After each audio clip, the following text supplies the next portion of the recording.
I'd like to welcome Judith. Judith will be giving us a presentation, and yes, Judith.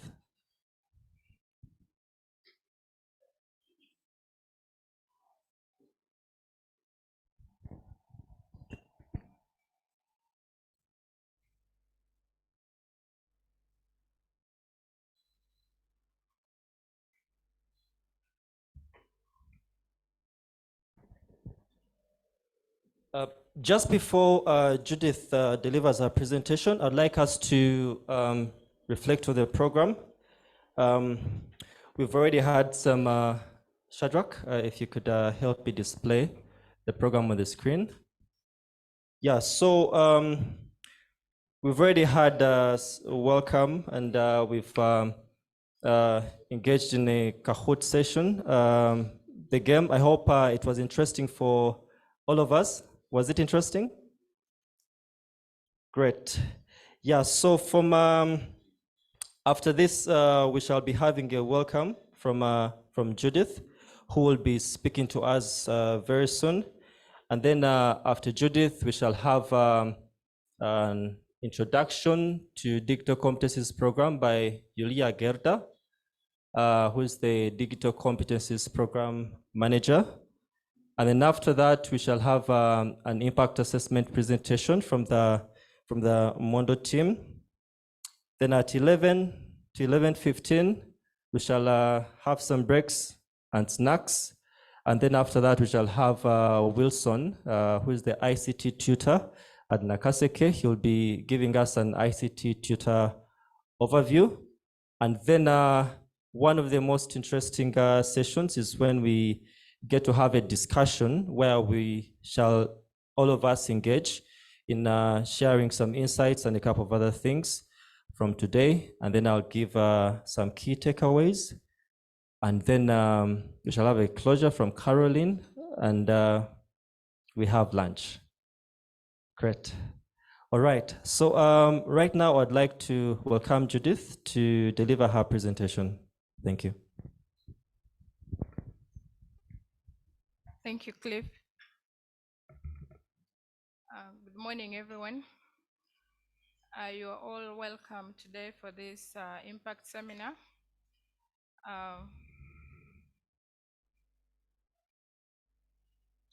It's a pleasure to have you all here, the people in the hall here, including online participants. I'd like to take this opportunity to express our gratitude to the Estonian Centre for International Development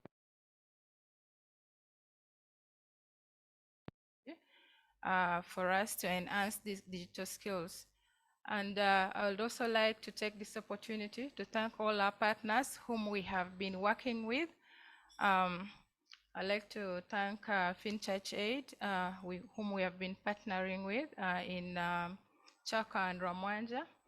And then I would also like to thank YARID, whom we have been partnering with in Kampala here to provide a digital skills training for the youth in urban Kampala.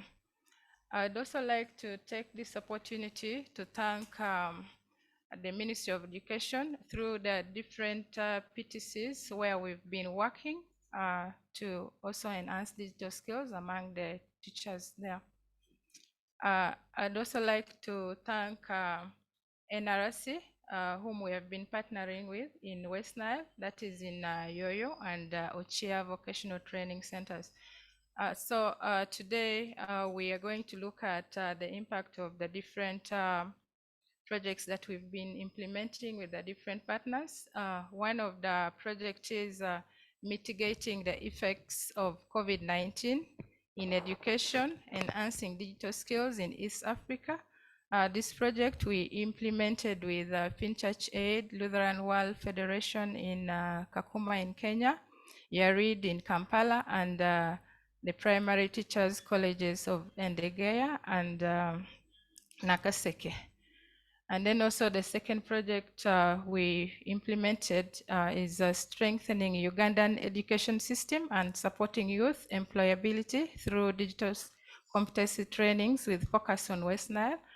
This we implemented in partnership with NRC in West Nile, and then the primary teachers colleges of St. Joseph, Lodonga, Arua PTC, and then Chibuli PTC.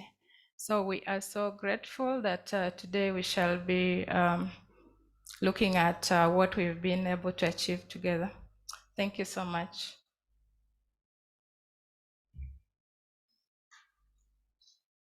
Thank you so much, Judith. When it comes to impact, I'd love to share a personal story. When I was young, it was a Friday afternoon. I remember my uncle came in with a laptop. It was my very first time to see a laptop, to hold it, and I played solitaire, my very first time. And then I asked my uncle to take me through the different programs of that he had on the laptop, yeah? And I got to learn Microsoft Word and a couple of other things. Now, sometimes we don't know what we do impacts others until they come to you and say, thank you for sharing such knowledge with me. So all of us here are doing a great job to see that people's lives out there are changed through the program. All right, so Judith, thank you so much for your presentation. And I'd like to welcome Julia Gerda to take us through the next session. Maybe before Julia comes in, I can also briefly talk about Mondo in Uganda. Mondo is an Estonian organization, and we work globally in 13 countries, of which Uganda is one of the countries that we're working in. In Uganda, we started working in 2012 through the local partners. And then in 2018, we started implementing the Digital Competencies Programme in Ramwanja in partnership with FinChurch Aid. And in March 2021, we opened an office in Kampala here. So just like I said previously, we have the Digital Competencies Training Program that we are implementing with the different partners that I mentioned. And then also we have the child support program that we sponsor 100 children in Chikoba Primary School. We also have the volunteer program and social enterprise where we work with groups of persons with disability. In Kampala here, we have one group, and then in Chikoba, we have a women's group. And then in Gulu, we have a group of persons with disability. So basically, this is briefly about Mondo and Mondo in Uganda. Thank you.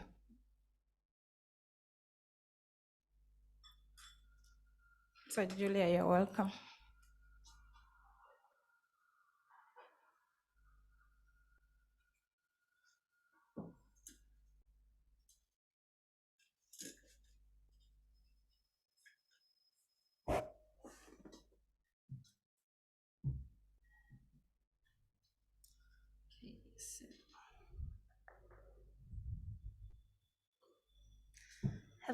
Hello everyone. I'm Julia Gerdasok, and I am Mondo's Digital Competence Program Manager.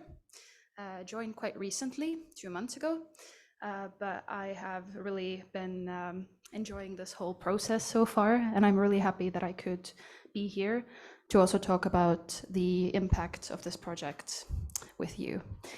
So yeah, it's really exciting to be here.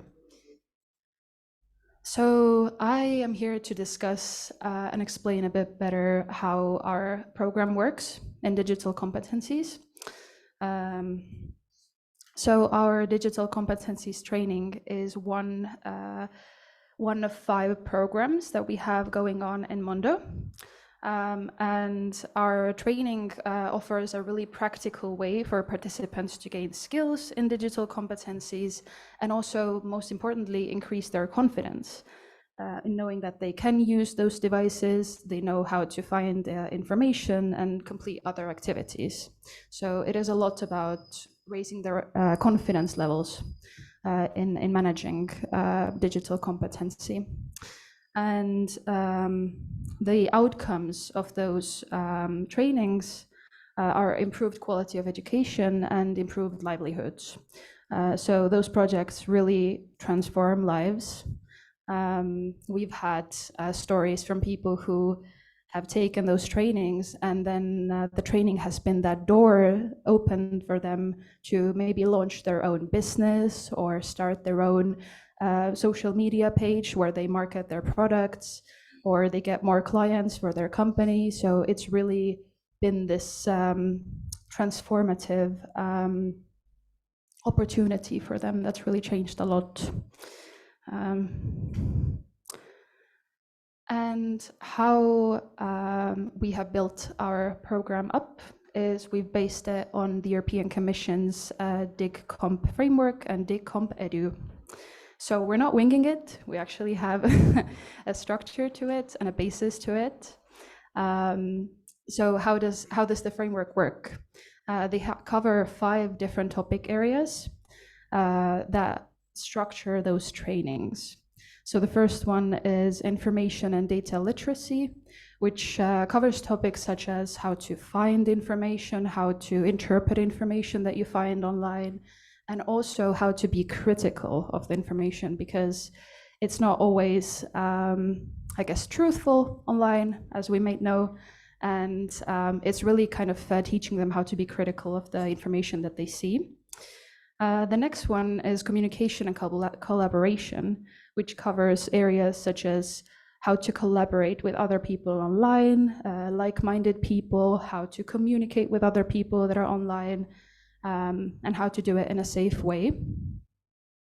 The third one is the digital content creation, which is actually oftentimes a really popular topic that we cover, where the students learn how to either design materials, or they learn to manage social media, or they learn to edit pictures and videos. It's always a really enjoyable part of the trainings.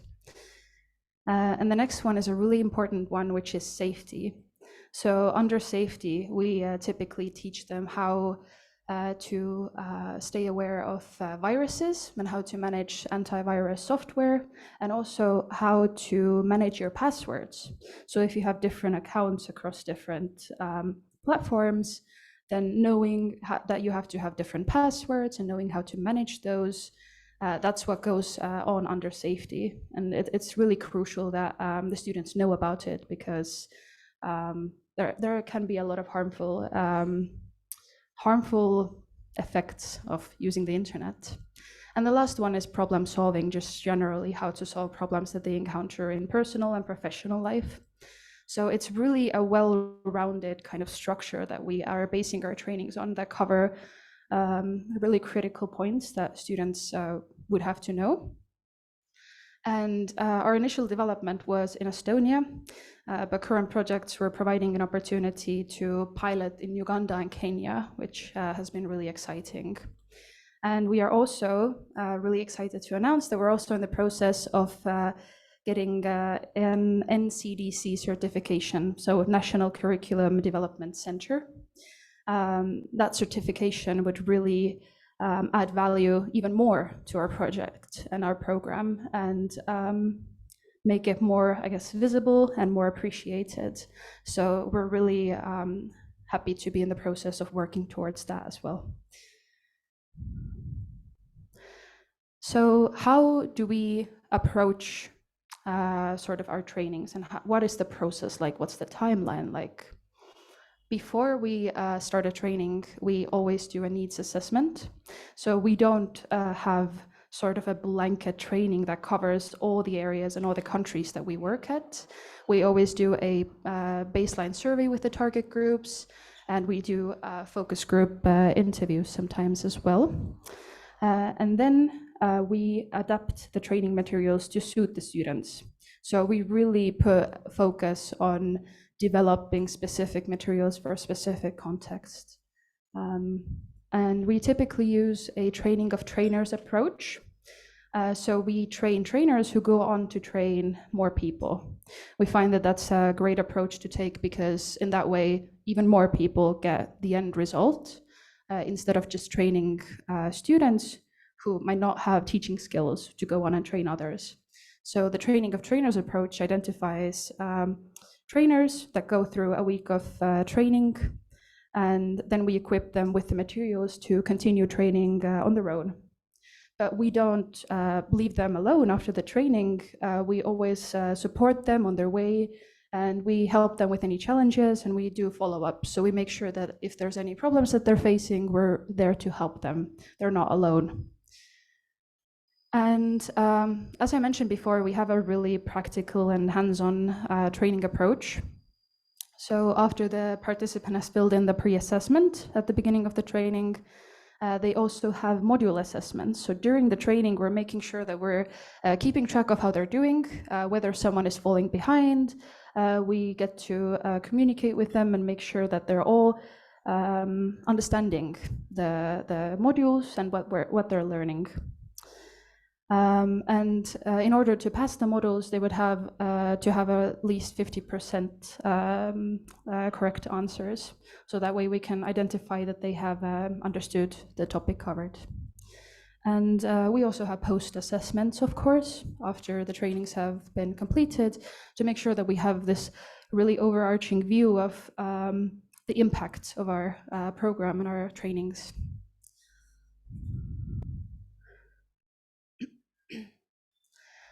So the training materials are adapted for 4 different target groups, because as I mentioned, we never kind of go in with a specific training that's set in stone. We always adapt it and contextualize it. So the 4 different target groups that we've adapted it for are refugee and host community youth in Uganda, pre-service teachers, tutors, and Ministry of Education staff in Uganda, and in-service educators in Kenya and women groups in Kenya. So we always contextualize it to the situation, and I think that's what really makes our trainings impactful as well. And that covers what I wanted to talk about. And I really look forward to having the discussion later with all of you and getting to, really talk one-on-one, because one thing is presenting, another thing is actually having a discussion about it. So thank you for listening. Thank you very much. Thank you so much, Julia. It's often said that if knowledge is power, then learning is your superpower. As she was giving her presentation, I noted down 3 things about the program, and they all start with the letter C. 1 is confidence, 2 is critical thinking, and 3 is collaboration. So thank you so much, Julia, for your presentation. And we shall have the Mondo team presenting the impact assessment presentation right now. So the floor is yours.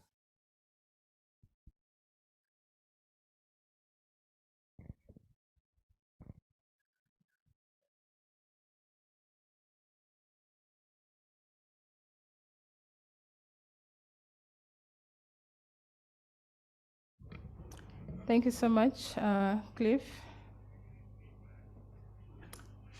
So we are going to look at the impact assessment now. The presentation is going to be done by the Mondo team. Each of the team member is going to present a section. Others are going to present from online.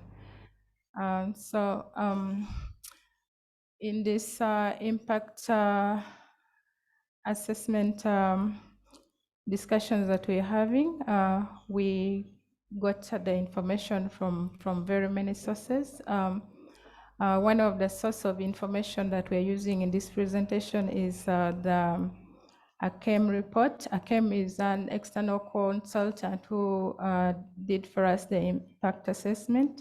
So some of the information I integrated is in this discussion of today.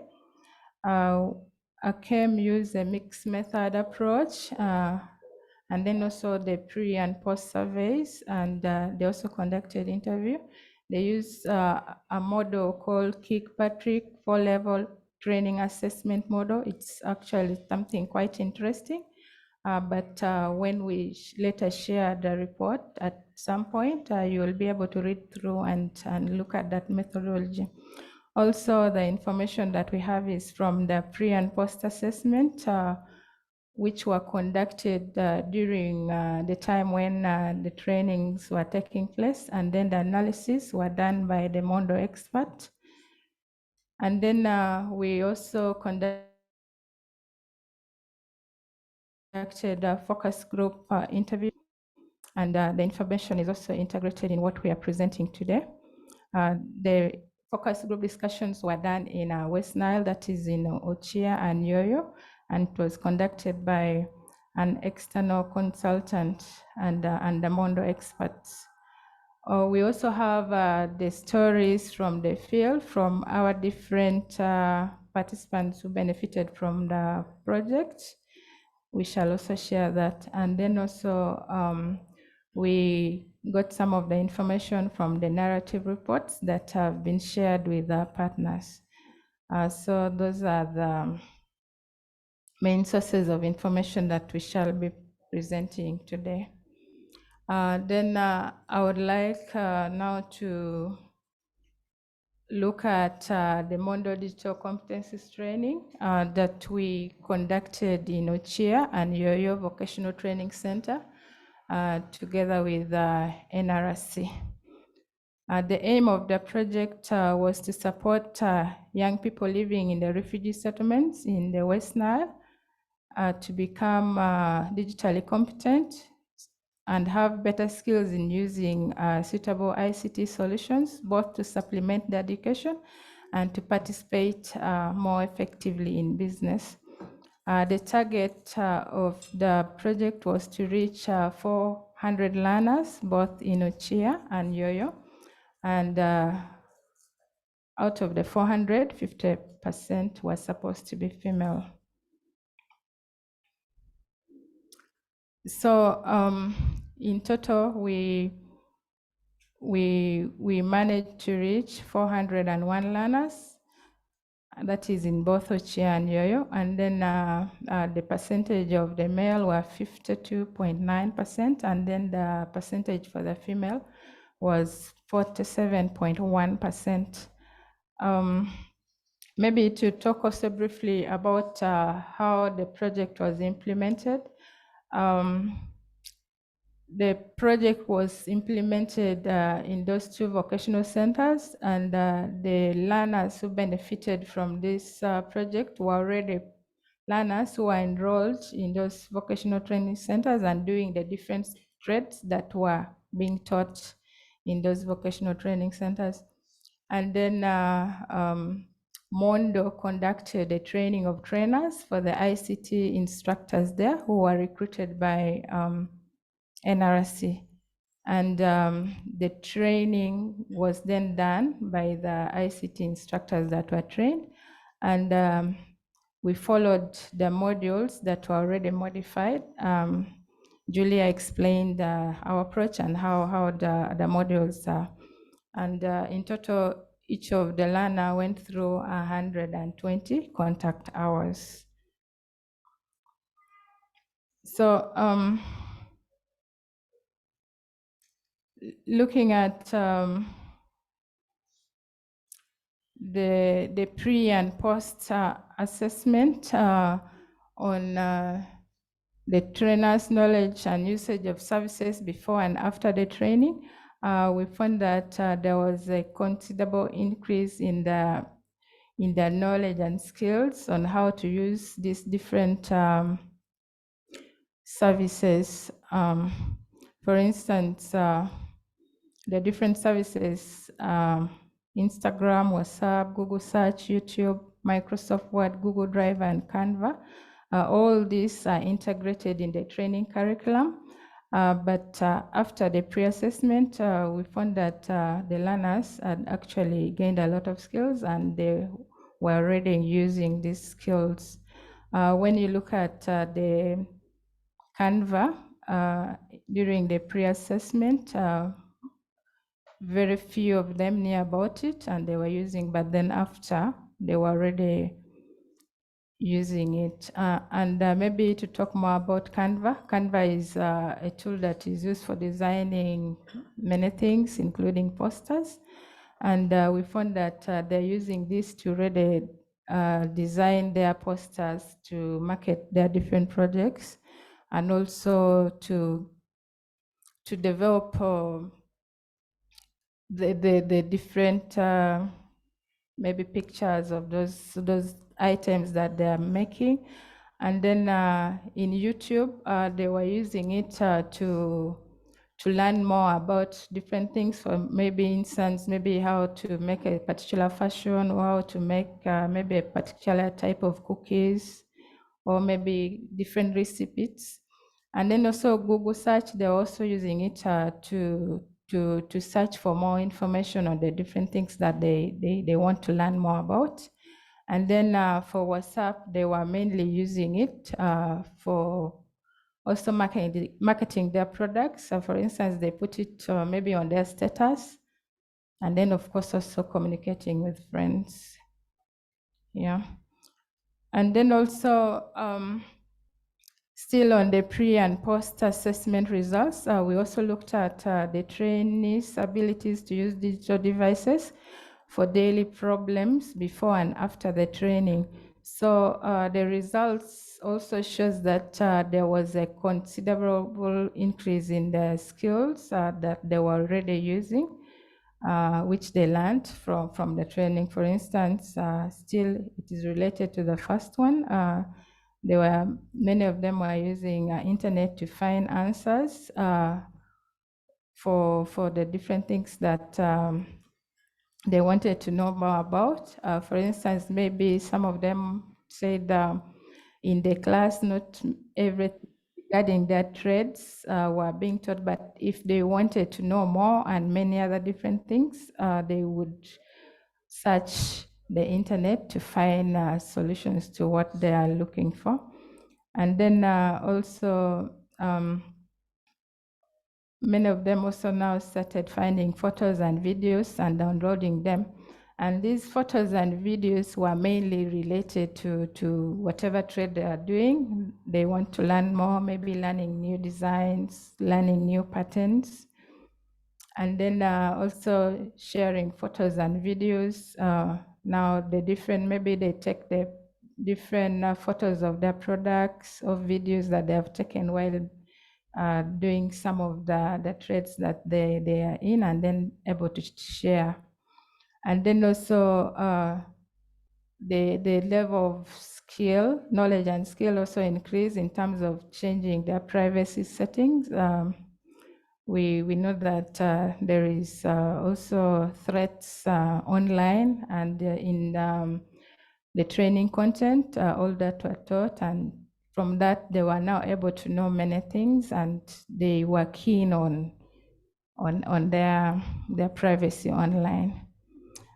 And then still related to digital safety, many of them now were able to know the viruses and then use the antiviruses to be able to protect their devices. And then also they were now able to collaborate and participate in different activities online, maybe through the Google Drive and the Google Doc. They were able to work collaboratively on the different projects that they're working on. And still related to creating content, they were also able to create content using the different tools that they had learned, for instance, using the Canva and many others. And then another aspect is that some of them started looking for job opportunities online, and then also through the different money management app and then the financial literacy, We also see an increase in the number of the learners who are now able to manage their money well. So in relation to the digital skills competencies training, improving the livelihood of the people who participated, we found out that because of the digital competencies training, many of them started searching for opportunities online. For instance, there is a story from one of the participants who said that because of the skills he learned in digital competencies, he was able to get employment. He lives in Arua, but the business he got was from a contact in Kampala. As he was searching, usually he had made it a habit to be searching for news and searching for opportunities online. And then he came across somebody in Kampala who wanted somebody who could do solar installation work in Arua. So through that, he was able to get in contact with that person, and then he did the business, he earned the money. And then the other benefit that the learners are getting is many of them are now marketing their products online because of the skills that they have learned through the digital competencies training. Because of that, they are getting now customers to buy more from them, and they're able to learn and they're able to earn more income. And then another thing is through the digital competencies training, they're now able to be online and also search for more information and learn more, especially on things that they still don't know. Of course, we know that learning is a lifelong process, and they're utilizing the digital skills that they have gained to promote their lifelong learning. So we also have a story from one of the participants who said that she did tailoring, but of course, in the tailoring course, they did not learn all the fashions and all the patterns. But because of the digital skills training, nowadays she's always online looking for new fashions and new patterns. And then when she sees them, she makes them. When she makes them, she posts them on her statuses and sometimes also shares with friends. And through that, many people contact her to make dresses, and in that way, she's able to earn more. So briefly, this is what I have for the Mondo Digital Skills Training that was conducted in NRC, Ochia, and Yoyo. Thank you so much.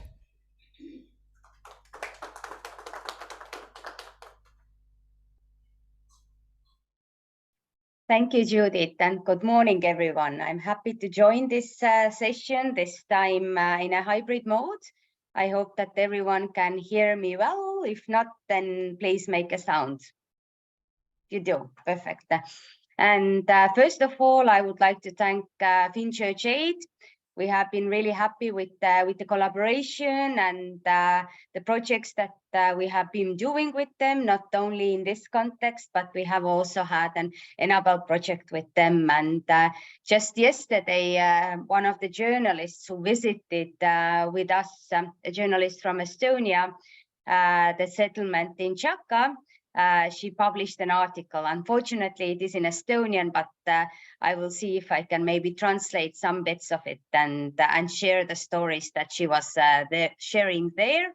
And she was really, really impressed. The setting is kind of, the context is similar as with NRC, that we were working in vocational training centers, both in Chaka and Ramanja. And altogether, thanks to the help of FCA, we were able to train 553 youth.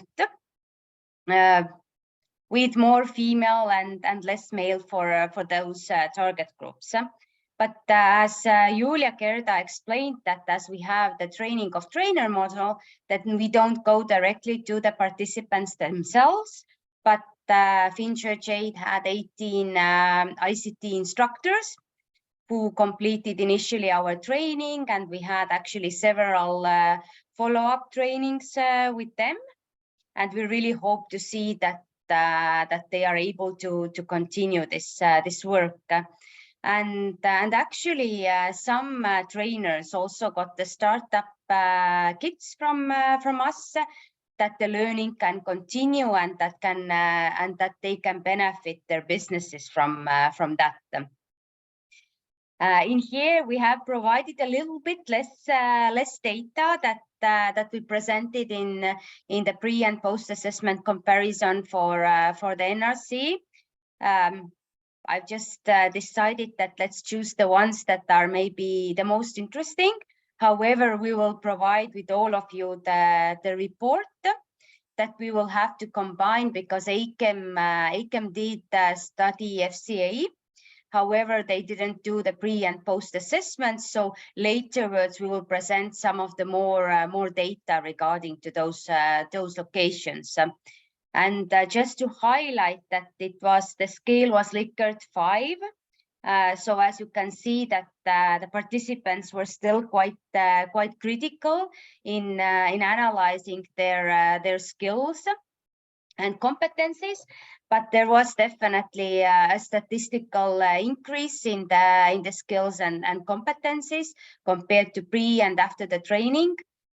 We don't present those numbers, but we have actually done like a statistical comparative t-test that would enable us to tell whether or not there is a statistical differences between the groups before the training and after the training.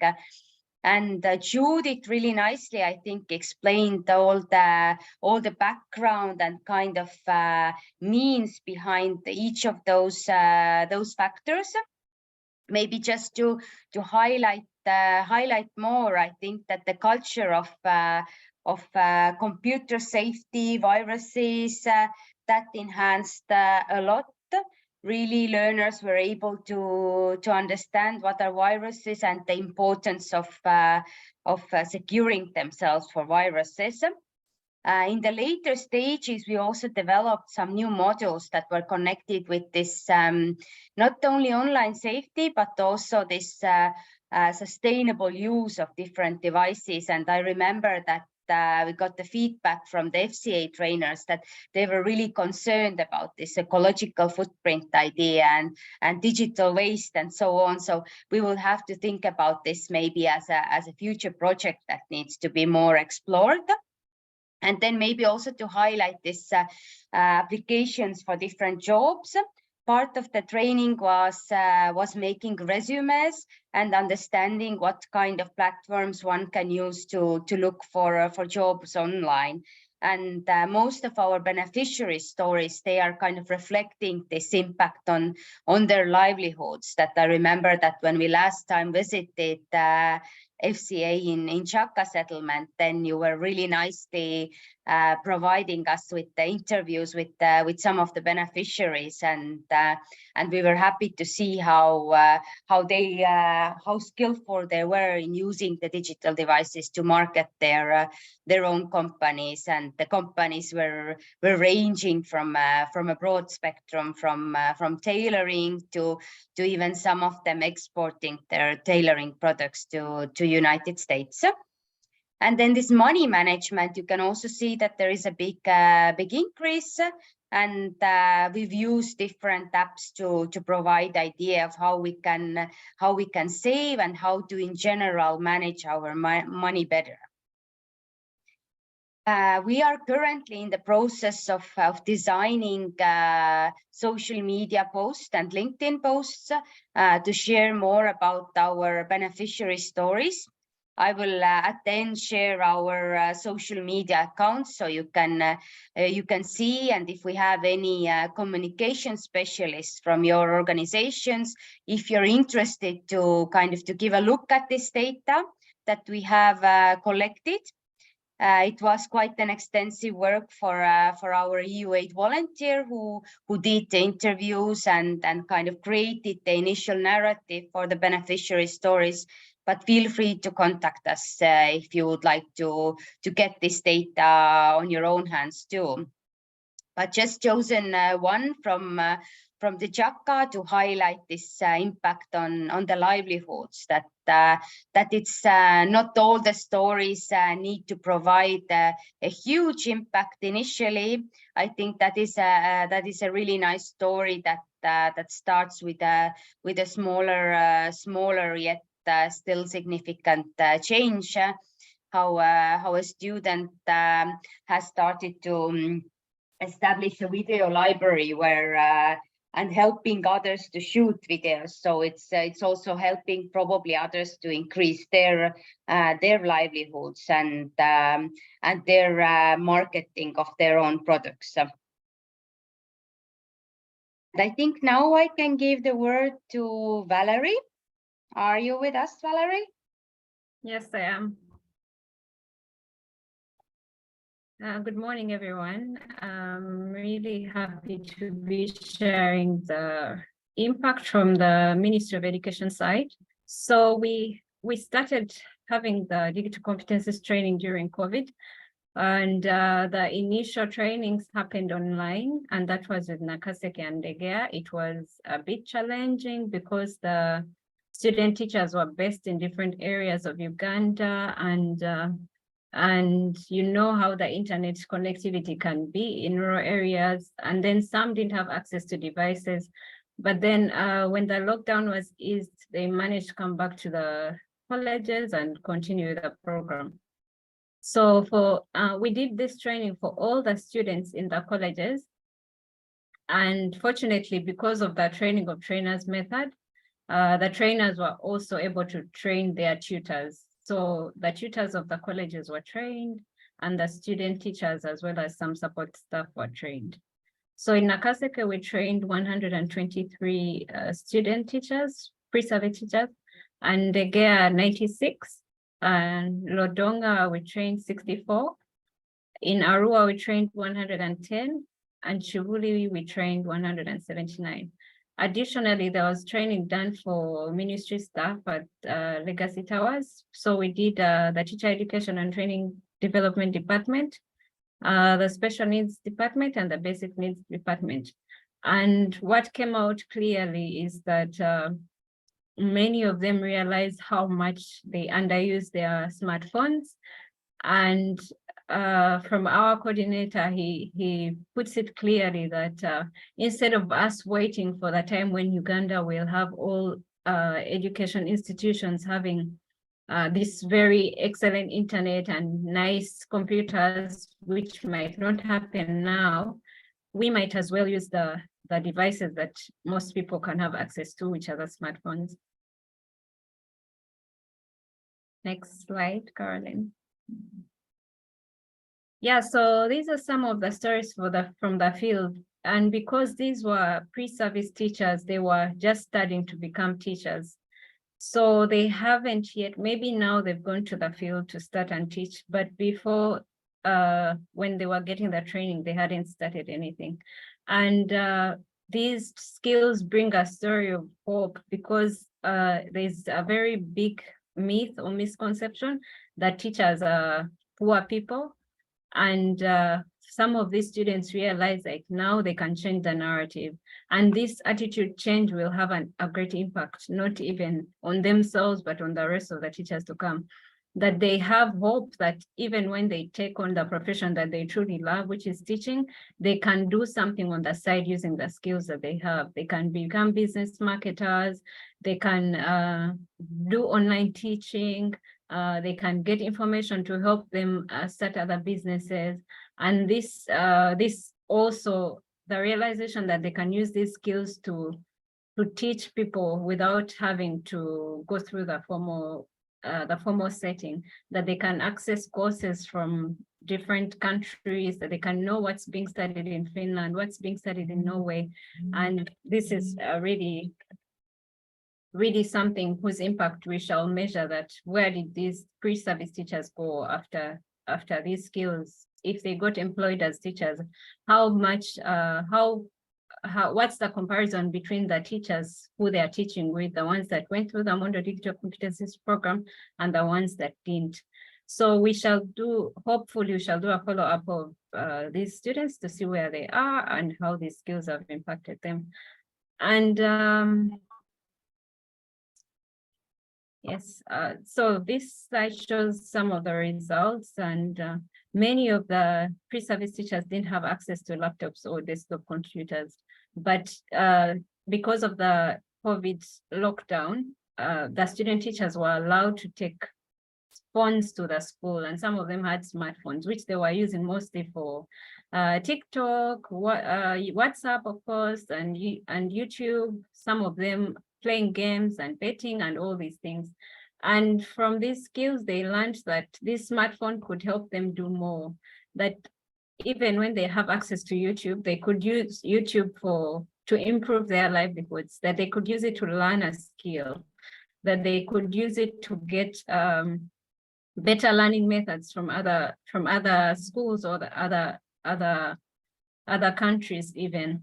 So at first, a few educators mentioned that they could find these resources, and after the training, you see that they are able to find these skills. So here we have percentages of distribution of educators with basic skills by competence.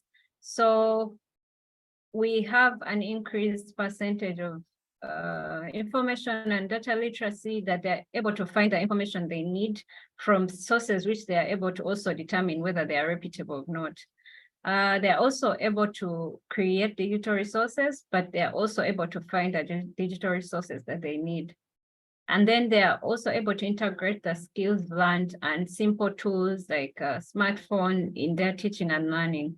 That even if they had one smartphone in a classroom, instead of drawing a really bad picture of, let me say, of a plant or something that's not in their reach, for illustration, they can move with a smartphone and show that their learners what they're talking about.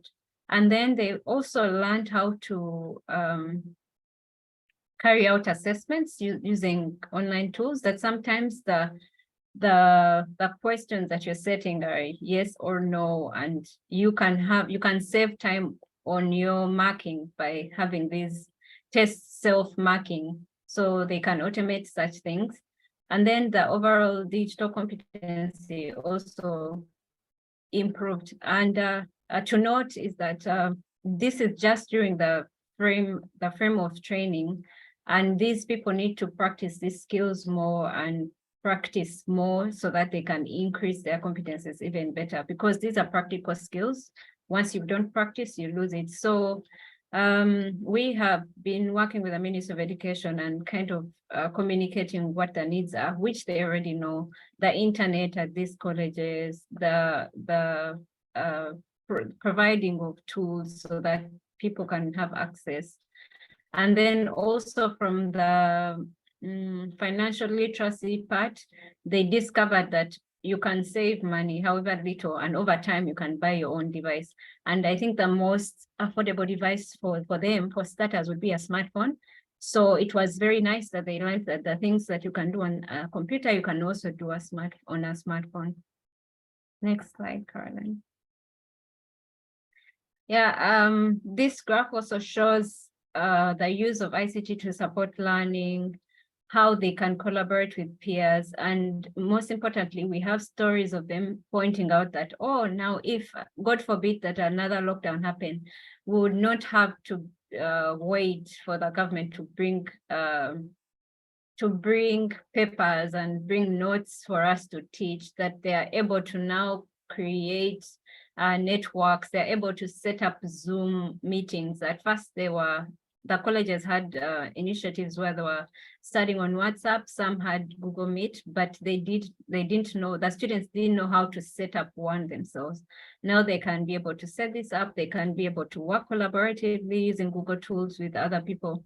And they are able to use Canva again to create, instead of, if you've gone to some of these Ugandan schools, you'll find a chat and the teacher has drawn a heart, and it doesn't look anything like a heart as it looks in real life, or even a person. So now they can use Canva to come up with really attractive charts, and and then yes, they are also using Meet more for assessments, post training. Next slide. Yeah, so that's mainly about the Ministry of Education, and I'll go ahead to present about YARID. YARID is a refugee-led organization in Zambia. And they've had 4 cohorts as well. They started during the lockdown and broke off, and then that's why you'll see we have some dropout rates.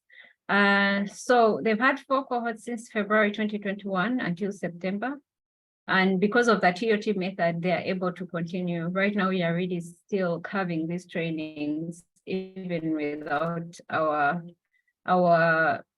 financial support. The projects ended, but because they have the skills and they have the support of the organization, they've been able to continue.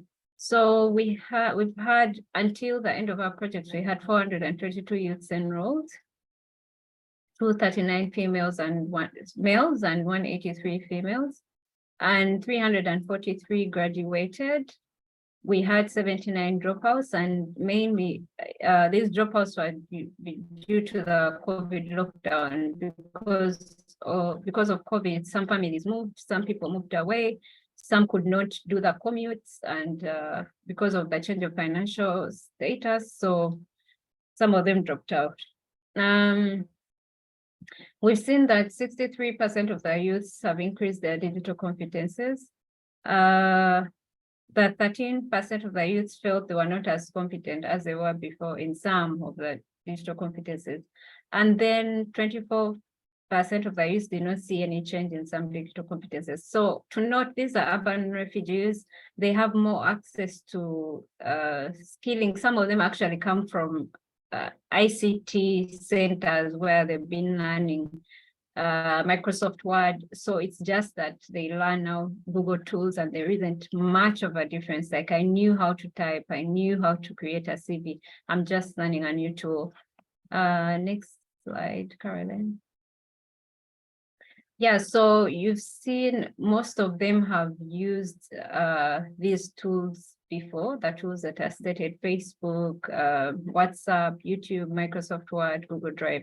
And this would be different in youths that are in Chaka and Ramanja. The numbers would be different because it happens that the urban refugees have more exposure.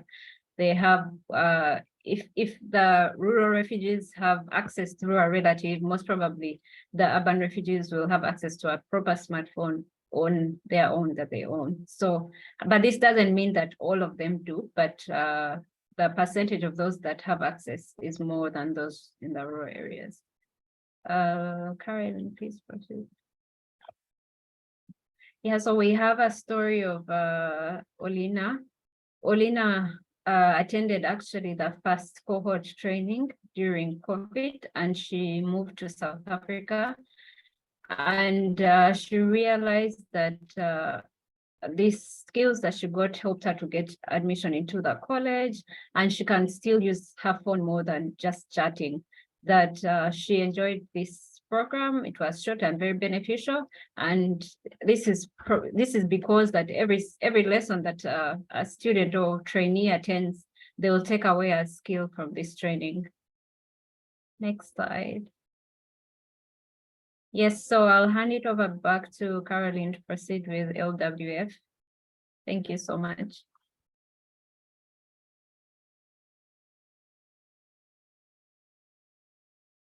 Sorry for confusing the audience, but Judith, will you present it or I will present it?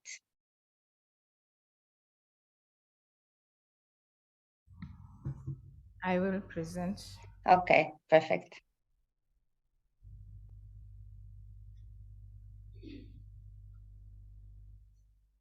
Yes, thank you so much. We also had the Digital Competencies training in Kakuma camp in Kenya. And the project targeted teachers in service, those are teachers in primary school, and then the women in the community.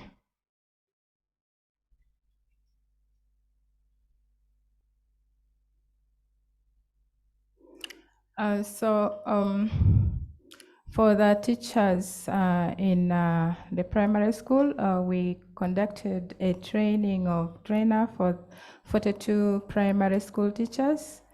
And then these teachers went back to their schools and also taught other teachers. And then for the women, we trained 8 women group trainers who also went back to the community and trained the other women in the community. So in total, 189 teachers from 21 primary schools benefited from the digital competencies training. And then in the community, 160 women benefited from the training. So when we look at the in-service teachers pre and post assessment results, we see that there is some increase in the level of knowledge and skills, but also we see that they already also had some considerable knowledge and skills. This is because in Kenya, as a government policy, they have ICT lessons in schools, and most of the teachers are trained, but of course they are using computers and laptops. But for the digital competencies training that was conducted by Mondo, it was use of tablets. So it built on their further knowledge that they already had. But what is quite interesting about this is that there are many other things they learned from the smartphone and tablets, which they didn't know that they were able to do before. They thought that only you could use a laptop or a computer to do that. And then we look at, in terms of educational resources, there was an increase in how now they're able to utilize online means to access resources. Also the different educational tools, being able to create learning resources, being able to manage their online presence, collaborating, and then also conducting assessment and able to manage their money. Maybe what is standing out so clearly is that they previously were using computers and laptops, which are in their different schools, but now with the knowledge that they can use the smartphones and tablets, which is accessible to them, they were able now to continuously use. And most of them actually said that after knowing that they could do something both from their laptops and tablets, and since it was easier and portable, and then also it's much easier to get some little internet bundle on a phone and then continue with whatever you're doing. So they appreciated that fact, because they said that even in much as they have laptops and computers in their schools, it is few and it is not accessible to everyone. But at least now, with the knowledge and skills that they gained in the digital competencies training, they were able to now use their smartphones to be able to do what they previously couldn't do. And then also in terms of collaborating online, they now use their smartphones to collaborate with teachers, with the other teachers in other schools, or even within the school, and they're able to maybe work on their lesson plans and then schemes of work. Yeah. So one of the stories is that before the digital competencies training, they didn't know that there are actually educational resources from different sites that they're able to use, and then maybe using the different apps and tools, for instance, YouTube. So one of the teachers said that previously he had a challenge of now how to maybe demonstrate some of the things to the learners in class. But because of that training, he already knew that he could actually get educational content, maybe in YouTube.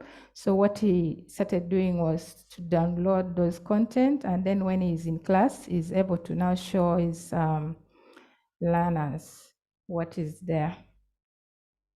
So that is some of the stories. And then for the women's group, there have been stories about, okay, the women that we targeted were women in the community. And one of the stories is from one of the women who said that previously she didn't know that maybe the phone can do much more than that. And she thought that even phones are for young people. But because of the training, she realized that the phone has actually a lot of useful content that even the old people like her can use it. So her as a businesswoman, she also started taking pictures of her products, and she would post it on her status. And in that way, she was able to get market for her products, and her income increased. So basically, that is briefly about the digital competencies training in Kakuma, which was in partnership with the Lutheran World Federation. Thank you.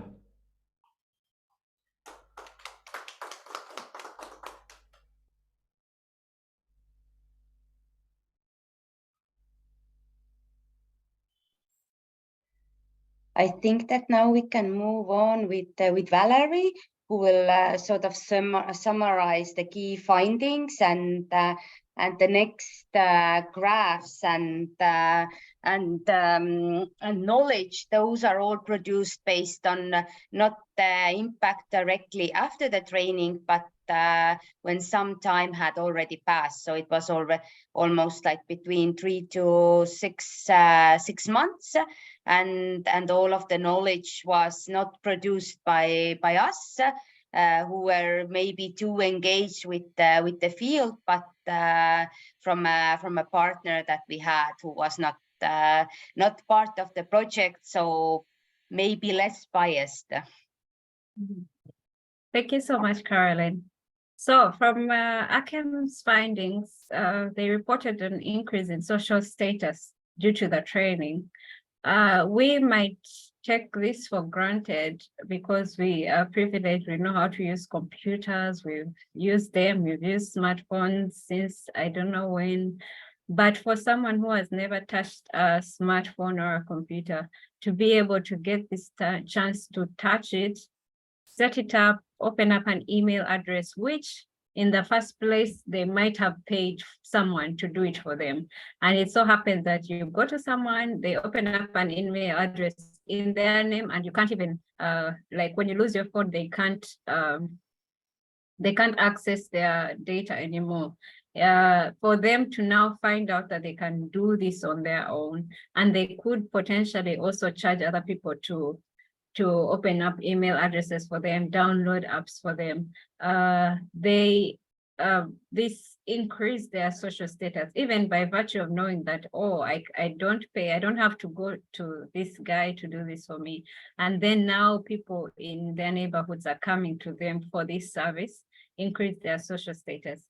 But it's not just a feeling of social status by virtue of feeling that now they have value in society, but also the money that we could call small, like the small monies that they can get from people by offering these small services that, they know that this person can now set up their new phone for them, open up an email address, even give them tips on how to stay safe online. Yes, so many of them have gotten some sort of increase in their earnings or in their social status from this. Yes, Caroline. And yeah, more stories from the field that exactly this story sums up what I've been covering. And we have so many more images that we can share. We have so many stories that we can share from the field of things that you could take for granted, that someone thinks that, oh, only rich people save money, and then they find out that they can save as little as they have, like the financial literacy skills that they got from the training also improve their life somehow, that they start saving, they join saving groups, and they now see they stop betting, they see the essential parts of this training that change their lives. Caroline?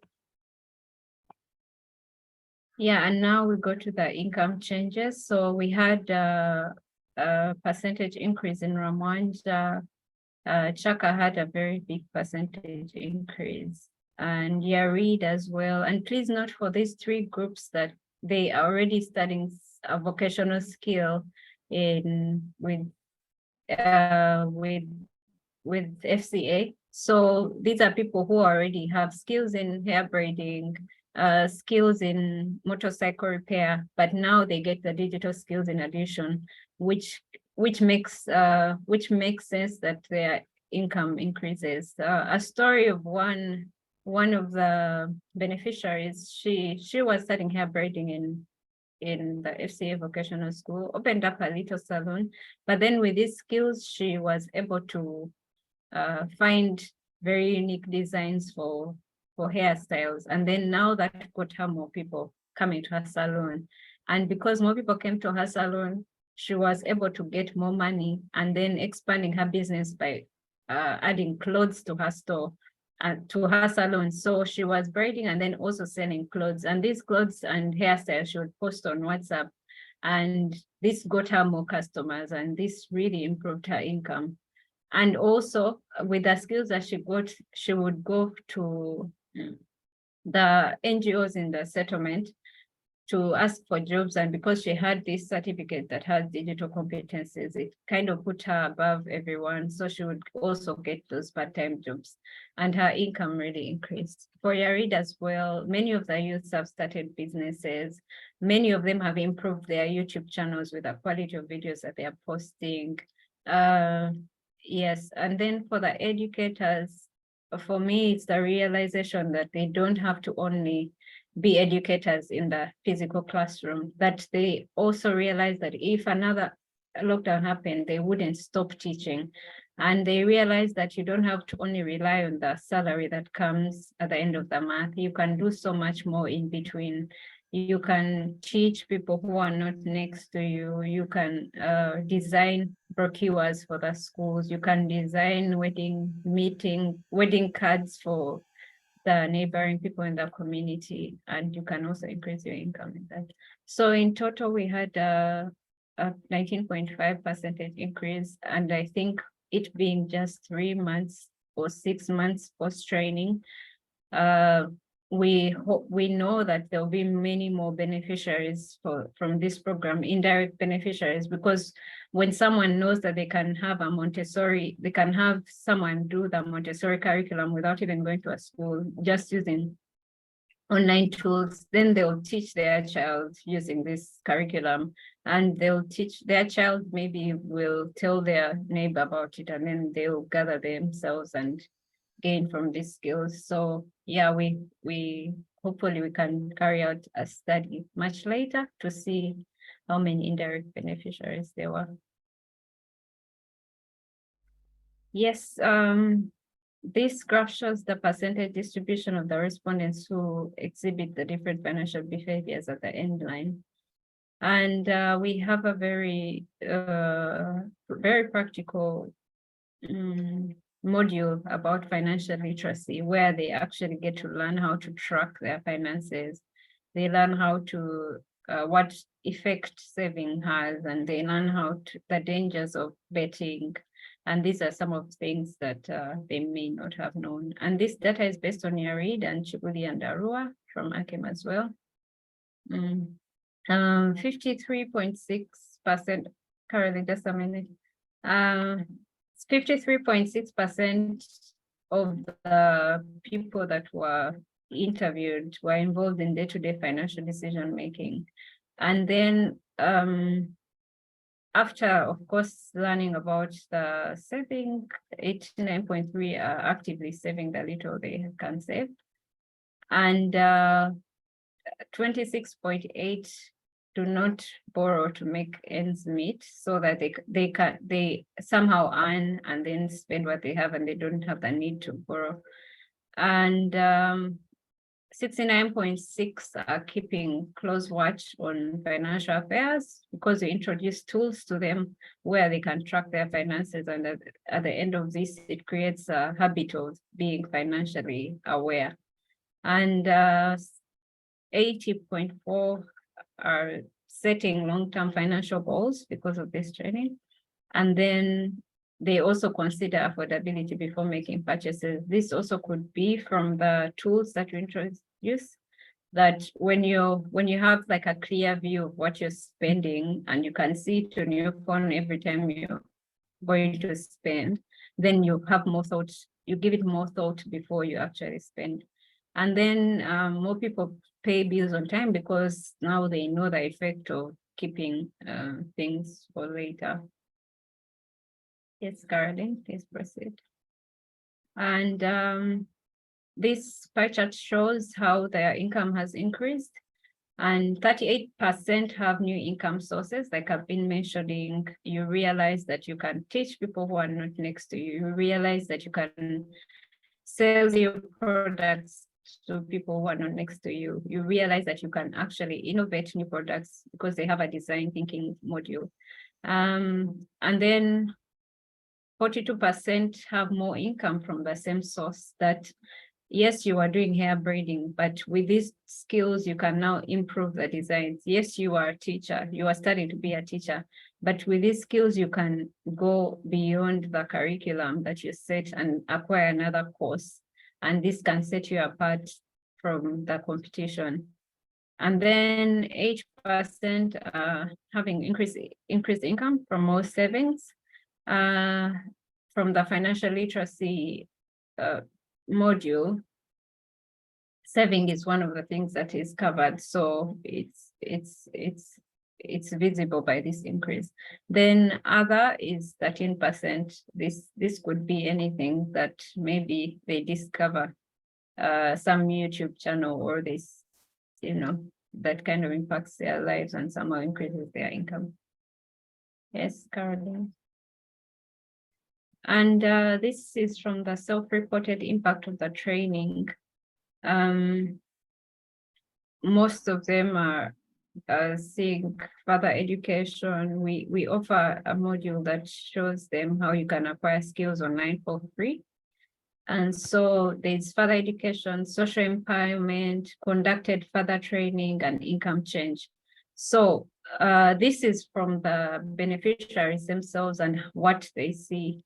How many respondents reported that they will further their education, or they're seeing some sort of social empowerment happening in their lives, or they're already conducting some further training, or they are seeing income change in their lives because of this training. Yes, Caroline. And I'll cover the recommendations for future work. And of course, if an organization has worked with us, as you've all heard, you've seen the impact of the TOT model. Imagine if our team of 4 had to train in all these locations, one would not be competent enough to to cover that, we would probably break down along the way. But with the teams that we've trained in the partner locations, they are able to train in the timetables that the organization has already set. So it's more sustainable. And these skills then stay beyond the project. I'll give an example of YARID and FCA. YARID is able to continue with the program and even modify it to suit their beneficiaries even after the end of the project, FCA as well. And then we also see that we need to maybe integrate opportunities. We as not Mondo alone, but like as partners, we need to integrate opportunities that enable learners to own gadgets so that they can continue practicing their skills. It has happened so much in feedback that, oh yes, Mondo has donated these smartphones to our college or to our vocational center. I'm able to practice while I'm there. What happens when I'm now done with the vocational skill and I've graduated? What happens when I'm done with the PTC and now I have to go back home? So we should already integrate opportunities that that they are able to get gadgets, because these are practical skills. Once they don't practice, they might lose them along the way. And then yes, smartphones are a cost-effective solution. In one way, of course, a smartphone is cheaper than a computer. We've seen that for example, the colleges had computers, but some of these computers were not working. And they have more than 100 students. Just adding 50 phones, even if it's not enough, it gives access to more people, and to more people to be able to learn that you can share a smartphone to people, or you can, you don't have to wait for the government to bring computers for you to acquire digital skills. And then we saw an increase in interest of female participants to technology, that some of them state that, oh, like they were not eager to attend the computer classes because of the bias that they think computers are for boys. But now that you use a tool that's more familiar than them, a tool that's more friendly, then you can introduce a lot of technology to them. And I know this will impact their future attitudes towards technology. For the groups where we hadn't embedded startup kits, I think this is a very key element, to embed startup kits to the design of the training. I know for FCA we did, for YARID we did, and it's really motivating for the beneficiaries. So this should be considered for the teachers as well, that they can already, for the pre-service teachers or even in-service teachers, that they can already start to teach with the skills and tools with tools available to them. Because if we do not avail them with the tools, then they just go and do the normal teaching because they don't have that smartphone to be able to get access to these things. Yes, Caroline.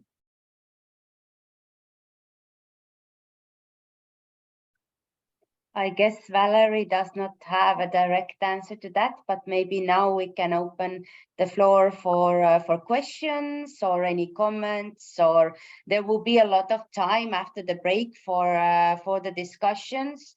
So perhaps any questions that came from this presentation, or anything that you want to know more or should be cleared, feel free to ask now. Okay. I will continue. Actually, I don't have view of the question, but I will continue. So I think Judith already covered bits of this, but we see this graph shows the percentage of youths that are above basic skills per location, according to ACEM, that we see Chaka in blue, sorry, Ramanja in blue, Chaka in orange, and YARID in gray, that we see percentage up to 80%, which is really good, but at least there's basic skills for everyone, and ideally we all start from somewhere. For some of these why they are low is that some people come from 0, others come from 5. So the one that comes from 0 will go to 3, and the one that comes from 5 will go to 10. So these people need to keep practicing the skills so that they can grow these skills even better. Caroline, next slide. Yes. Thank you so much. So that's why I wanted to open this floor for questions, because we have 15 minutes before we can make a break. But if there are any questions, comments, feel free to unmute yourself, or perhaps from the audience at Kampala.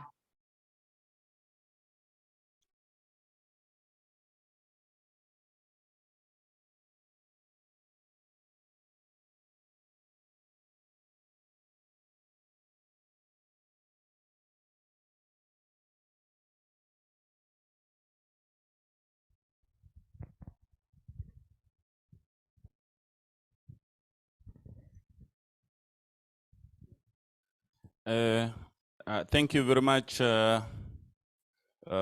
especially our team from Estonia. We want to thank the Estonia government for the creation of this digital information, digital content. And my name is Lawrence, and I happened to join NRC at the time when Mondo intervention was coming towards an end. So when I went to Uche and then Yoyo, VTI is in West Nile, I got excited, especially by the youth themselves. I think the digital classes were highly attended compared to even other classes. And one of the lessons that we have learned is that blending digital skills with other technical skills improves attendance in the institution. And it was really, really interesting to see immediately after the technical classes, youth would immediately switch on to the digital classes. And because of that, so many out-of-school youth got interested. And this year, as I speak, we have very many youth who have voluntarily registered, and they would like to continue with the digital skills. We are now soliciting for funding from other sources to see that we expand the aspect of digital skills, not only for the youth now, but also targeting the instructors. We are also excited that you have been in contact with the National Curriculum Development Center. This will be a huge, huge breakthrough if we can have the modules recognized and they can be certified by the government of Uganda. So then we can scale it up in many dimensions. I am happy. This is what I want to add as my comment.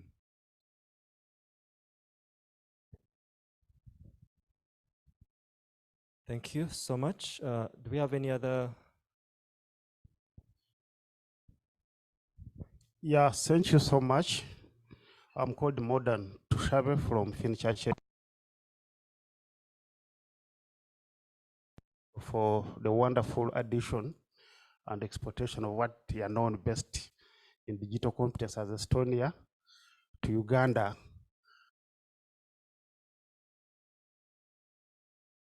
We have not only seen today, but what we have been seeing as Finchurch and others for what you've been able to achieve during this course of all these projects said above. First and foremost, my appreciation is derived from the comment I had from one Congolese, Olina Munize, a Congolese, who I think was trained under one of the projects, who says that I have realized that there is much more to do with the phone than just chatting. That's the productive use of phone, and all devices, as opposed to the consumerism of Africans, using it for consumption of the content than what to do it for using money. So we have trained people how to make their phone productive, not only phone, smartphones, computers, anything internet. How do you make money from that? We want to appreciate. And I want to say that this is not only the learners, but there's something called upward spillovers. When Leaf comes to train at FinChurch Aid in digital productive use, and I see him training, then I think of what about me, the manager of the project? Should I be left behind? So positively or upwardly, I also benefit indirectly. So I want to thank you so much. And as FinChurch Aid, I want to say that we have seen these things happening, honestly, and we are grateful. And my colleague from NLS have talked about the National Cultural Development Center, the work we are doing, which I think one time we discussed with Carolina. My request, I don't know what is the way forward from now, but my request would be that the National Curriculum Development Center is quite a very good step ahead.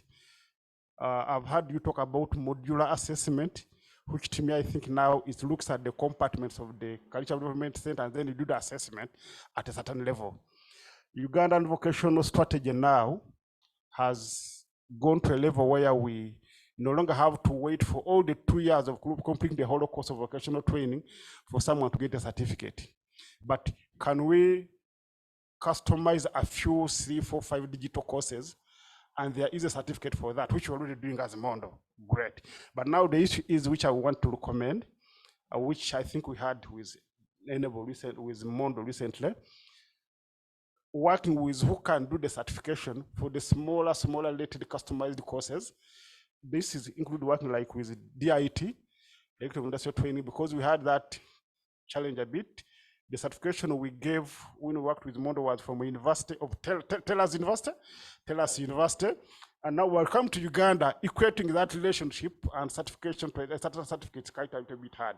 My search was, it was like 100 universities in the whole world, quite a wonderful university, but not for a modularized assessment, I think, but for a general curriculum course.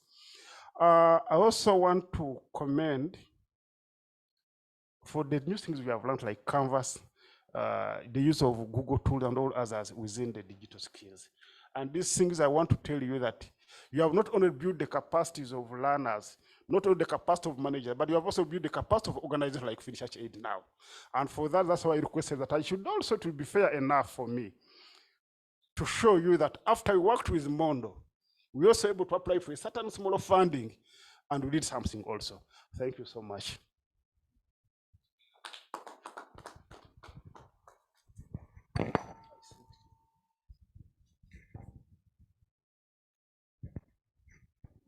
All right, thank you so much for your questions. I don't know if we have any other questions.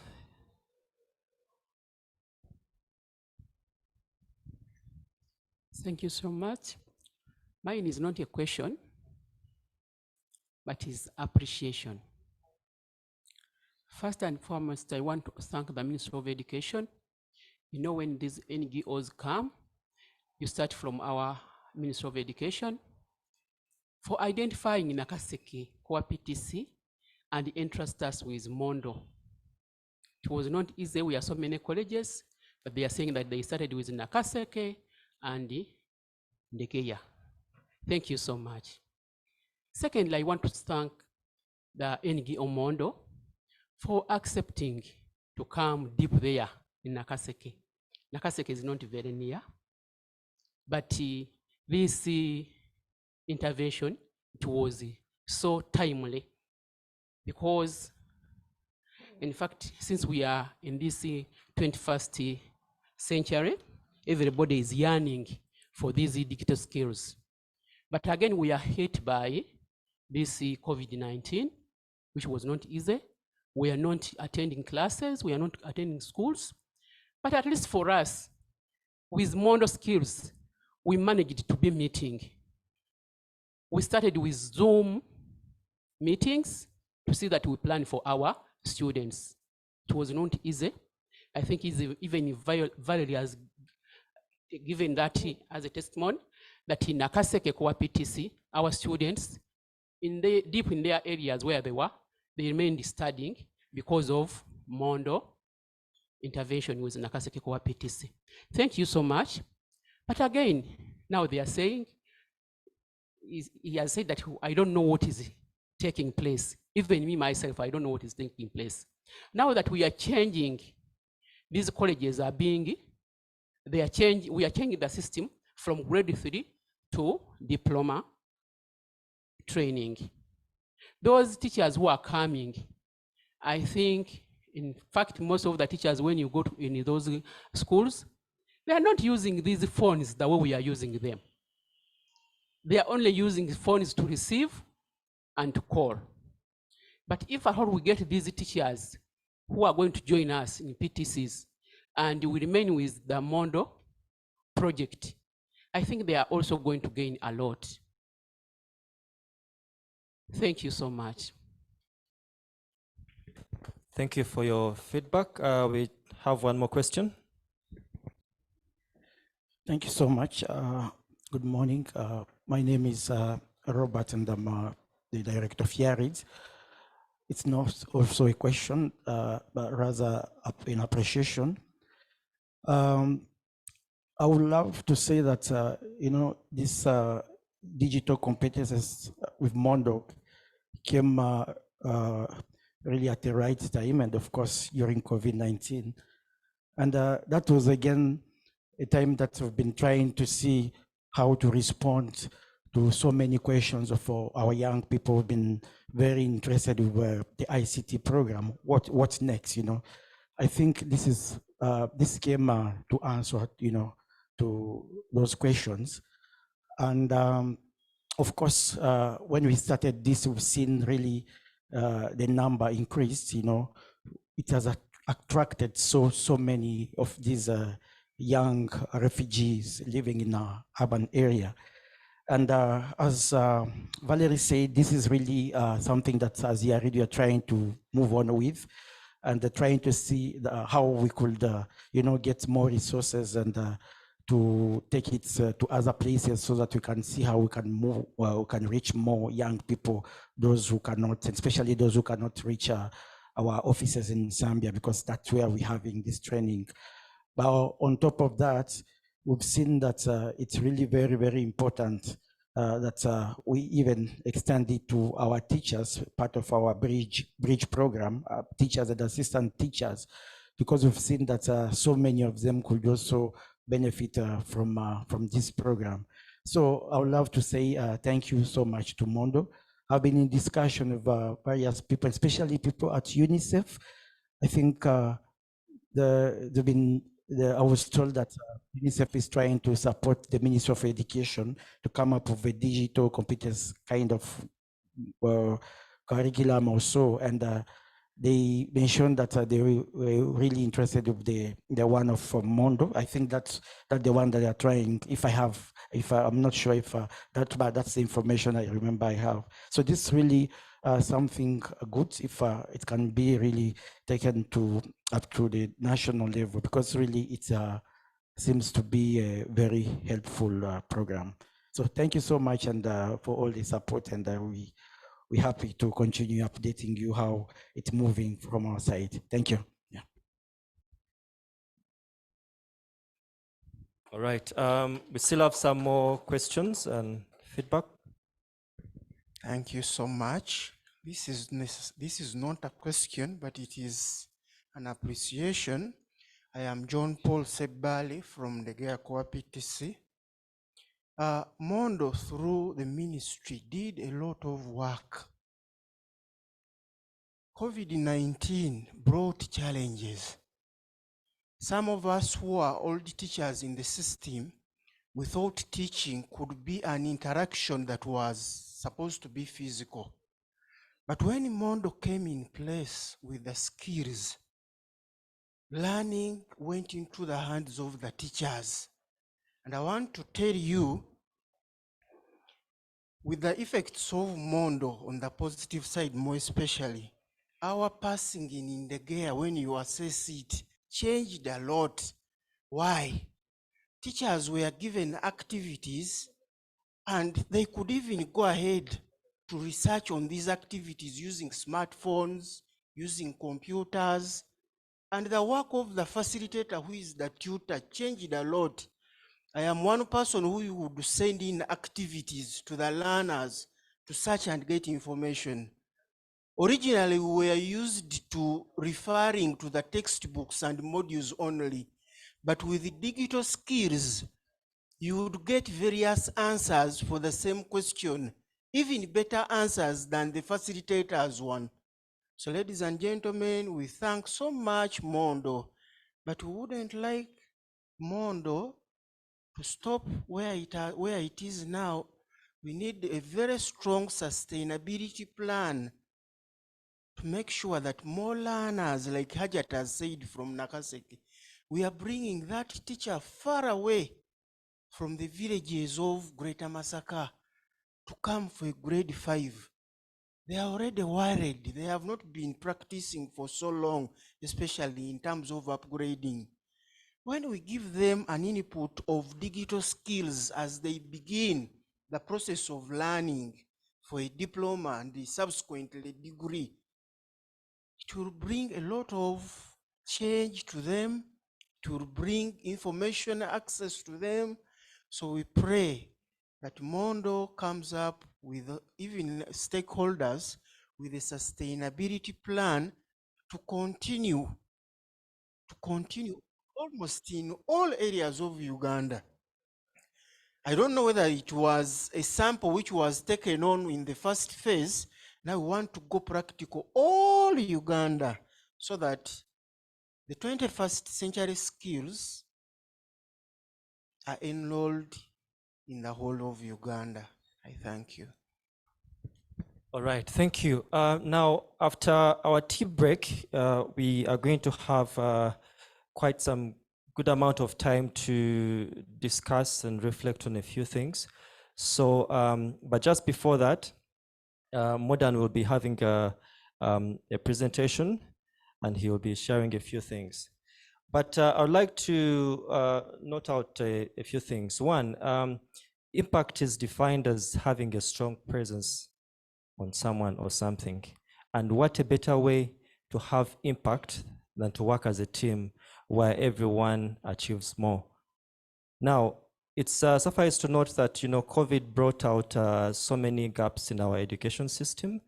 And the fact that as a team, you came together to have a solution to a problem is really remarkable. Right now, I'd like to invite Modan to deliver his presentation just before we go for break.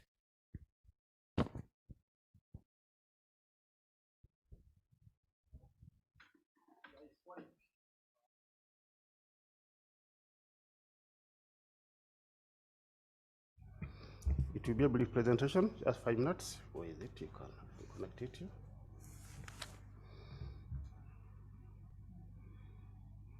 Yeah, like I said, like I said that after working with Mondo, we saw the opportunity to partner with Mondo on other funding opportunities that were coming forth. And in the end, we ended up partnering with Mondo to apply for funding from Enabel. Enabel is a Belgium development funded organization. And we went through because of the concept that we presented to them.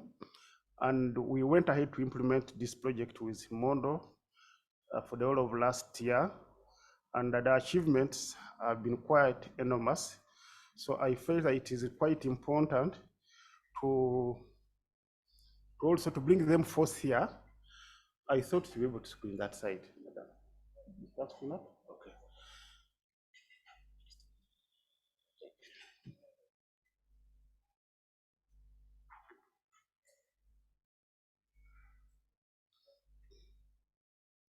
Okay, good. Let's go quite good, guys. Next. Yeah, above. Okay. The other presentation is what has been presented by Mondo on the previous projects we had with them. So I don't want to repeat them. I want to go straight to what we did after the other projects. The project we worked on with Mondo was transforming digital learning to earning in Chegega district.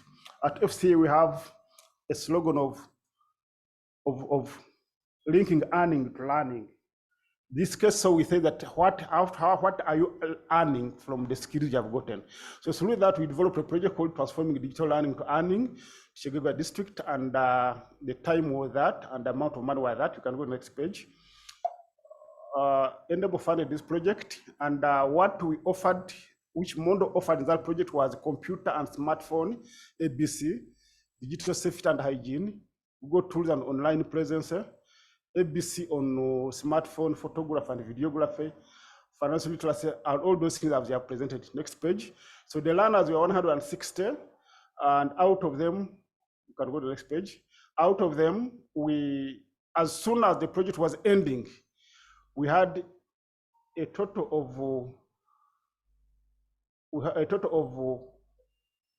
employed learners who were employed immediately were 83. That is as soon as they ended, meaning, and of now, we hope them to have gone even up to 130, quite to employment. And why we did achieve that was because of the digital skills that was offered through Mondo. So next step, next stage. So these are the learners that we are trained by Mondo through this partnership. That's an ICT lab in Shaka. Learners are busy doing the marketing of their businesses after the training. Here we have Wangova is self-employed with a secretary bureau in Kabaragota town. Doing digital, you can see. We have another in training, marketing her skills on after training them. Am I interested? The ICT will be the next one. That one there. No, next, that one. You can go to the links now. You click the links. Let's start with the first link. That one. So after training these learners digital skills, they did not only stop there, but they decided now to apply the skills. I hope the internet will favor us. It opened where I was. They opened up websites. They have been marketing their skills up to this point. Are we succeeding, sir? Okay, so that was my best interest. They opened up website and all their products are now marketed online. Very good, very good, very good. So these are the learners trained under this program. And this is the website developed by refugees after the training from Mondo. And all these are their businesses marketed online in Shaka, and through the Google tools and all the connections, they're able to market them beyond Shaka to Kampala to Congo, where they're coming from. In other words, with Mondo offering the skill, and with the African Continental Free Trade Area coming into force, the Congolese are able to link with Ugandans, and Uganda are able to link with the Congolese to take advantage of that. You can go to the other link also. This one is done. You can go back to yes, go back. You open another link.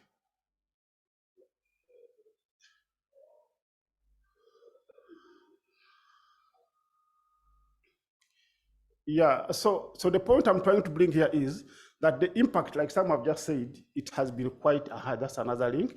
And these are the people also, they are using now, this time not a website, but Instagram to market their product after having the training from Mondo. I wanted to bring this one out because the presentation we have had was radio statistics. So I wanted to say also something digital, since we are in the digital world now also coming up here. We want to say thank you so much, Mondo.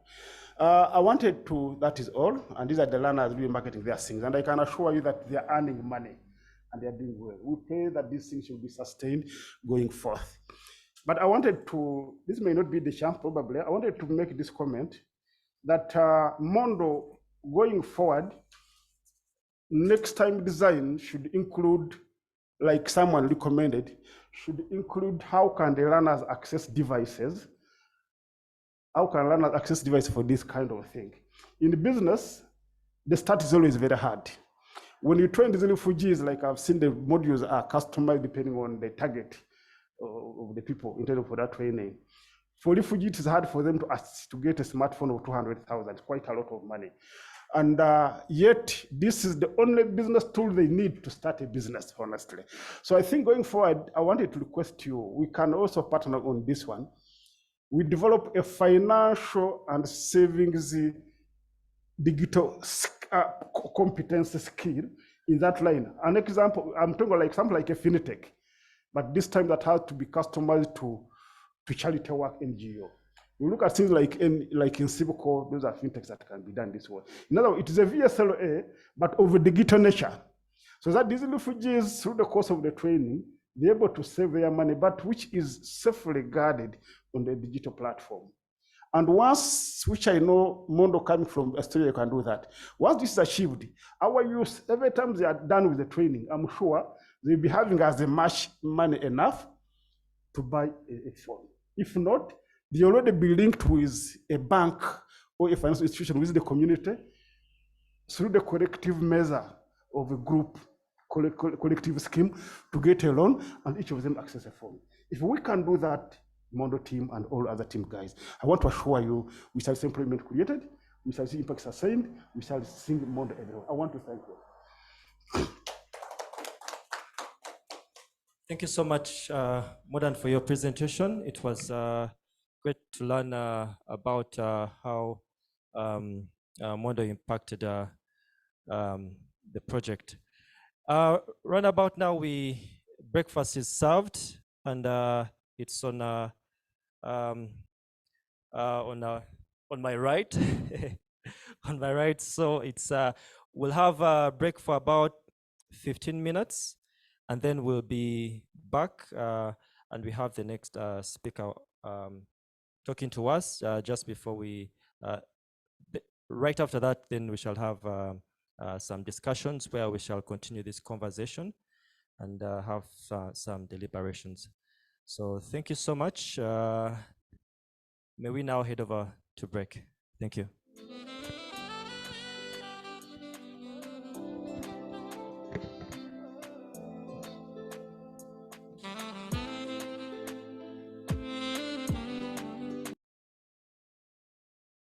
And I hope the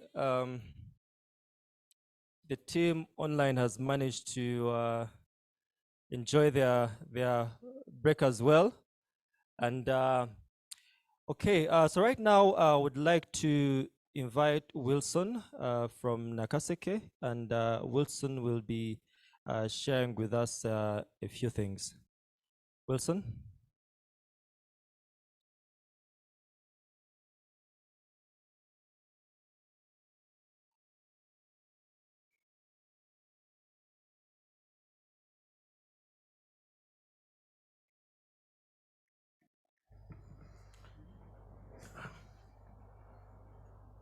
Hi, team. Welcome back from our tea break. And we thank God that we are here as champions of the Digital Skills Competence Program by Mondo. My name is Wilson Sematimba from Nakaseke Koa PTC. And I've been on this project as an ICT instructor for the college. For starters, I don't know if any of you has ever come across an educated person who lacks the competence to do something. Educated, but they lack a certain competence. Over years, that's what has been happening with us. We have teacher educators, well-trained, competent to teach, and also produce the teachers of today, those that are teaching our lovely children, but they lacked the digital skills. Many of them had smartphones, like most of us, and they were using basically for calling and sending SMS. After the DCP program, a lot has changed, sincerely. I'm here with my principal, Hajat, and our colleague representing in the GEA, Koa PTC. They will bear me witness. Administrators would ask for reports. They would ask for coursework marks. And these tutors would bring them in hard copy. Am I lying? And this happens across all schools in Uganda. But after this digital skills training, tutors now sit on their smartphones, compute the marks. They even keep the evidence that they really sent the marks to the college emails. And they have shared with the HOD, they have shared with the academic registrar, they have shared with the principal, deputy, pre-service, and the principal. So there's no excuse that you didn't receive my marks. And this has really saved us a lot. A case in point is here, whenever we used to have school practice, tutors would go for supervision and would wait until the time for the meeting that they submit marks for the supervised students. In Nakaseke, we've designed a school practice Google Sheet where tutors enter their marks at their own convenience for the respective students supervised. And this clearly shows the number of times a student has been supervised. So this has saved us a big deal, unlike before, where we would expect external moderators and we are not ready with the marks. So with the presence of NGO Mondo, this has been handled. We have a staff at Nakaseke Koa PTC who comes from the outreach department, those that work in schools.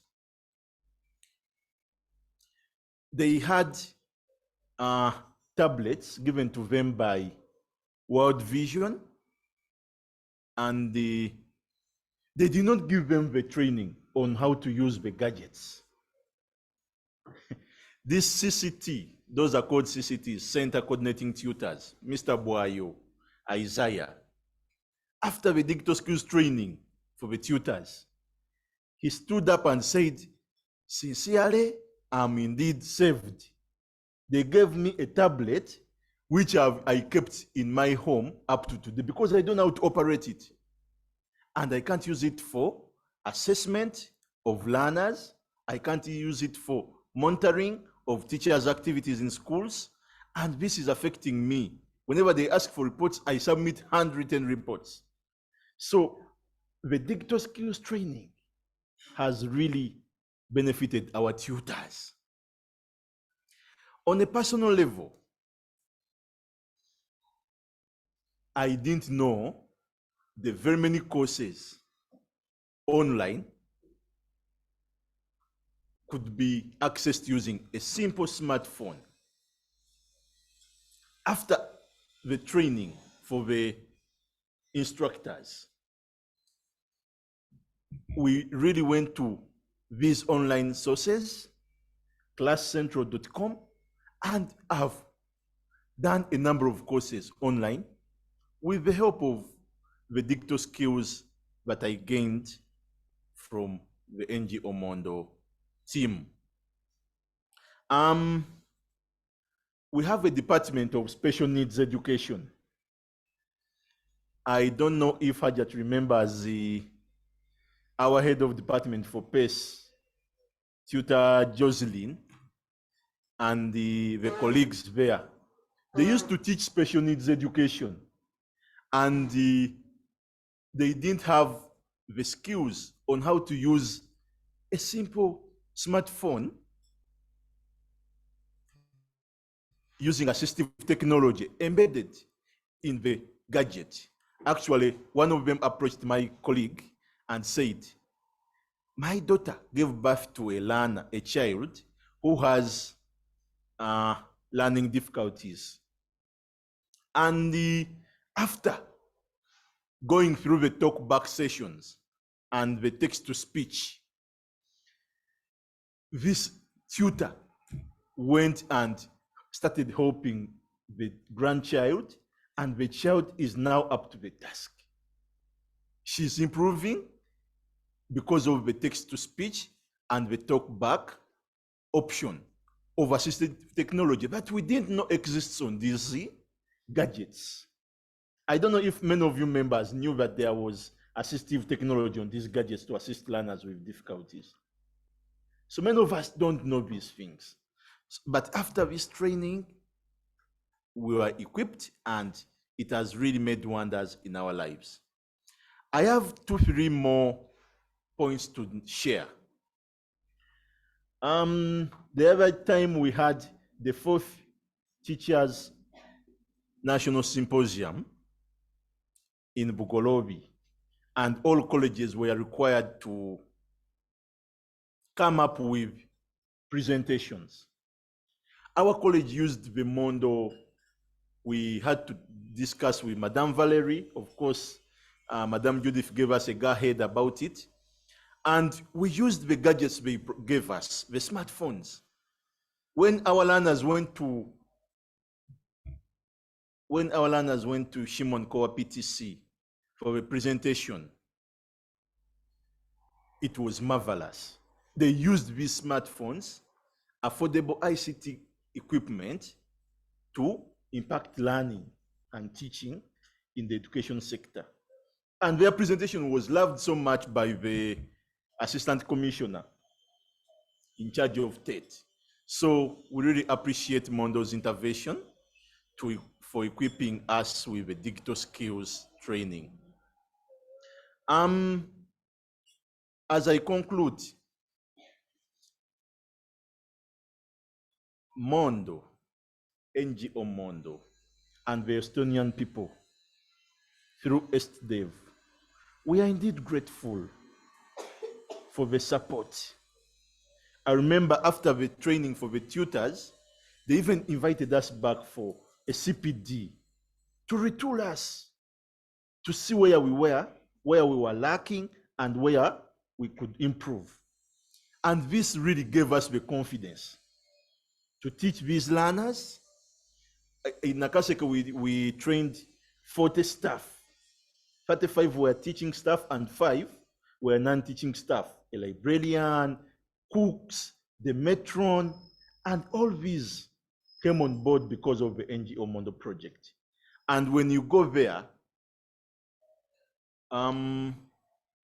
recently Chambog has been advertising to recruit diploma students, and they were asked to apply online. Many of them did not know how to do it, but they were coming from the communities where our students were coming from. And it was our students that were trained, that were helping their parents, because most of our children, our students, their colleagues, guardians, parents, and so on, are teachers. They've helped them to apply for admission at Chambogo University. Now that we have diploma students coming in, because of the new teacher policy, like how our principal and the team in the Ministry of Education, we now have these learners. At least Mondo has where to begin from. As the staff, we have the knowledge, we have the skills. You've given us the gadgets.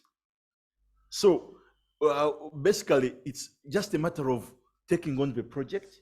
We continue with the project so that we also bring these teachers in service on board, because these are already practicing teachers in primary schools, and they are coming to upgrade to attain a diploma. But they lack the prerequisite digital skills to do research, to write their research papers, to search for online reading materials. So with this project continuing to support these diploma students, it will also be moving down to the communities, assisting other teachers, and also people in the communities. Finally, during holiday, when our learners were studying online, you don't know the challenges we got. But when tutors saw that we were training the student teachers who were far away from where we were, they had children who were school going in secondary schools, and they used to study ICT. they had to bring their children. I don't know if Madame Valerie shared that photo that was taken in the ICT lab where we are teaching the children of the staff. These students, there is a daughter to one of our secretaries. She just completed Form 6 and she passed ICT very well. But because of the intervention of NGO, Mondo.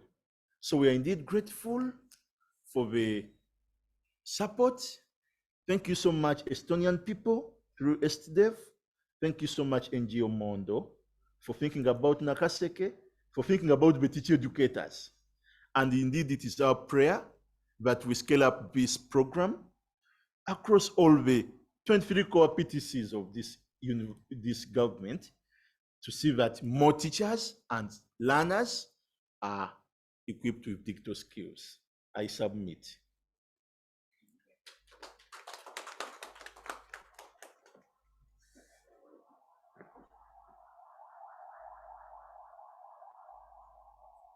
Thank you so much, Wilson. There is a story that you shared with us about one of the students who was given a tablet and they kept it there because they didn't know what to do with it. Now, not everyone that has a smartphone or a tablet will make proper use of it until someone comes in to show them how to use it. A smartphone is not a smartphone without your intervention. So teachers are doing such a great job to see that learners get to make use of the devices. They get to learn different digital skills. And as far as we know, it's important in this age to be digitally literate. All right, so now in the next session, it's going to be more engaging. I would like us to have some deliberations, discuss a few things. Just a minute, just want to switch microphones.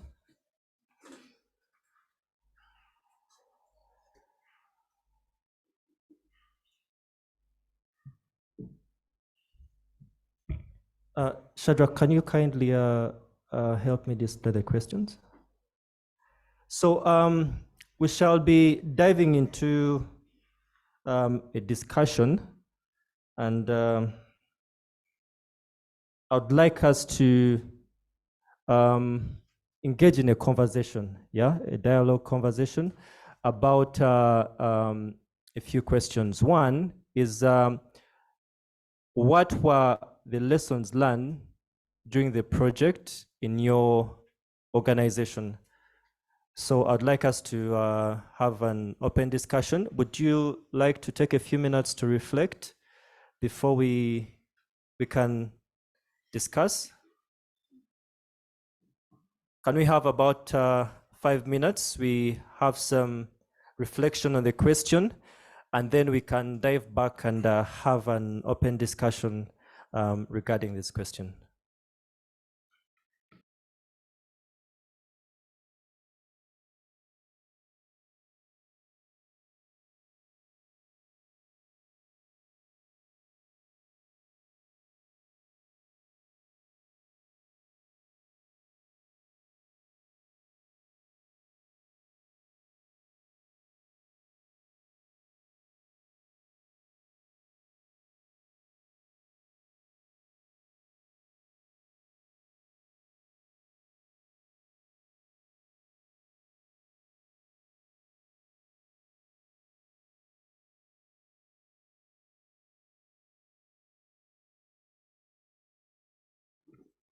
For those of us participating online, I would request you drop your feedback in the chat, and I'll be able to relay to the team here.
Are we ready, or you want a few more minutes?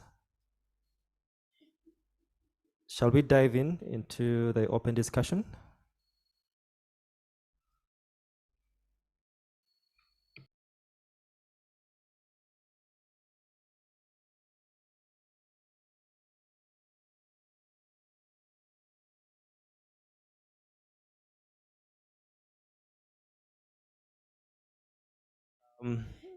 Modern has requested for 2 minutes, so 2 minutes it shall be, and we shall begin at exactly 11:58.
Okay, I think we should be ready by now. So, who would like to share first?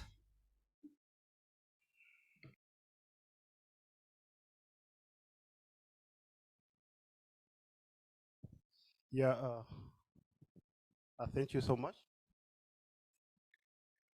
Is this on? Is this on? Okay, good. Thank you so much, Cliff, and for the wonderful moderation. I forgot to introduce my colleague online, who is our ICT expert, who has been working with Mondo. He's called Edgar. He's online. I think we also be coming in the course of my discussion on the topic. There is Edgar, you can be ready, but let me first give a few, then you can come in. To begin with, lessons learned. What were the lessons learned during that project in your organization? Of course, there are like 3 or 2 projects, but I could take all of them as one project. Number 1 was that digital competence is now a life skill. Like my colleague from Nakaseka have just said, someone who is educated, but there are things he cannot do simply because he lacked a digital competence skill. So we have adopted that into our programming, that whoever is supported by FCA for livelihood improvement, digital competence must be a core component of life skill for him to be able to succeed. Then 2, we have also come to realize that digital is like driving a vehicle. They use a more tact digital things than other interventions in our livelihood work, especially. Anything like a smartphone, anything like a computer, internet, whatever comes with that, it really pulls, it's a crowd puller for the learners. I want to assure you that the recent project we had, our target was 160 learners with Enabel and Mondo. And I can tell you that the completion rate has always been like 80, 90, but this time it was 100%. Nobody would want to leave the course. So now that it is a crowd pool and people like it and want to have it, I think we can take advantage of it to maintain to do what we call the retainers rate of learners so that we reduce the dropout, especially in refugees. Refugees drops out a lot over many issues. But now once they know they can always go to ICT lab, they can go and blah blah with the internet and do something, we are going to use that for that method. And I want to show it has worked for us. Then it is digital competence on this project. We have seen a lot of business transformation, business productivity, and business survival increasing. At FCA, we train learners in business, and the startup is always very hard.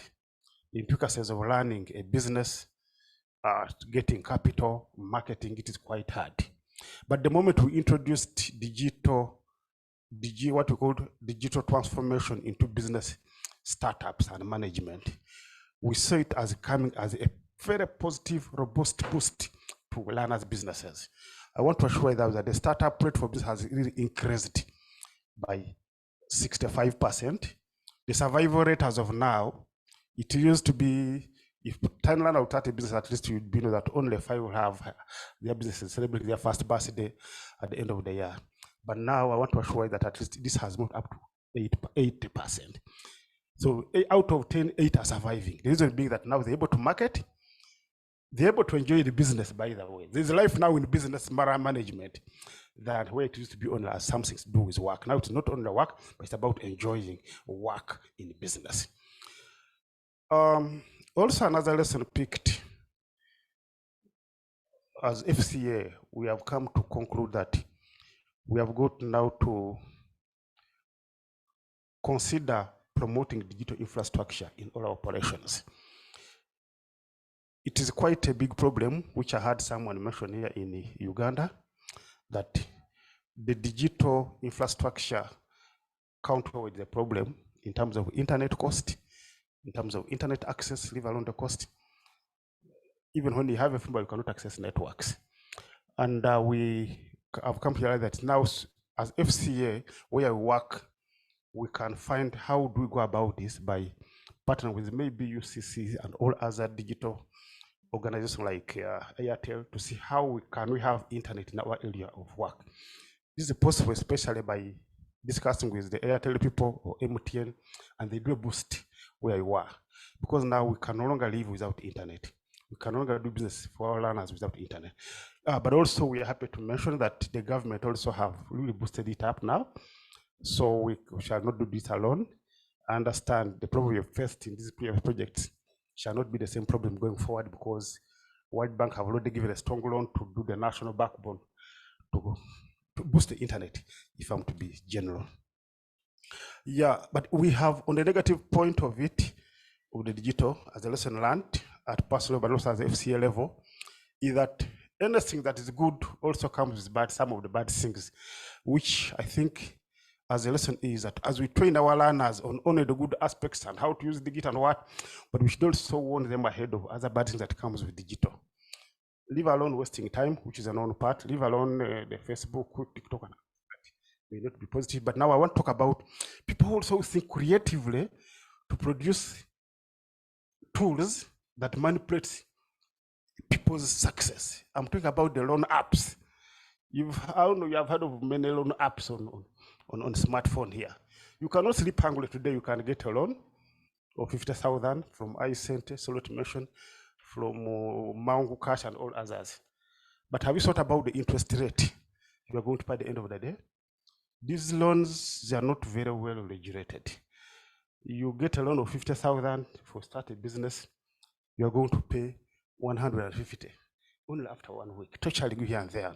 So we also need to let people know that positively, let them think through and analyze through the critical thing I'll talk about, that they're able to also select what is bad and good within the digital space. The results, of course, many have mentioned, but I will summarize them here. One is that increased employment, we have seen our rate of employment creation among the youth really increasing because of the digital skills. We have had a strong visibility of FinChurch Aid where we work. Recently, I was in Fort Portal presenting about this project, and our project was unique, transforming digital learning into earning.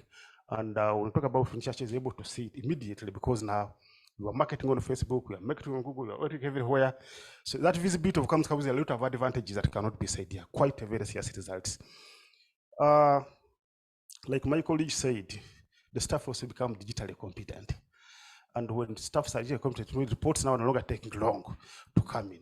You report on a computer, you report on a phone, because you are digitally competent. And lastly, it is something which I've called human capital development. Human capital is that where people have had now enough access to information, whatever you want to know, you know immediately.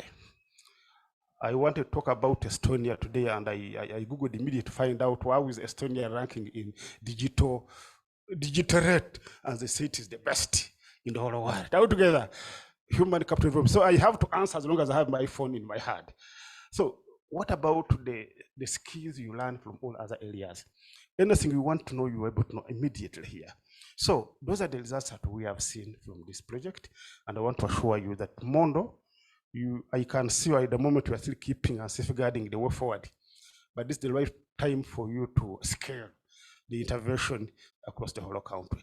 I have my colleague called Edgar. I don't know if you want to say something here. Edgar, you can call him Edgar. Maybe just before Edgar says something, I would like to relay some feedback from Andema Augusto, who's from St. John Bosco Lodonga PTC. And he says that, I want to thank NGO Mondo for the timely intervention. The student teachers and the staff of the college enjoy the project.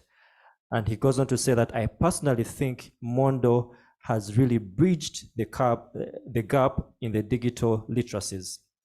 And he says, I was yesterday sharing with one of the student teachers who's a beneficiary, he says that she is helping the teachers in their school where she is being employed right now, and she created an email address for many and helped many to apply for the Chambogo diploma programs in the PTC. So he concludes by saying that he personally appreciates the skills given to him by the Mondo team. All right.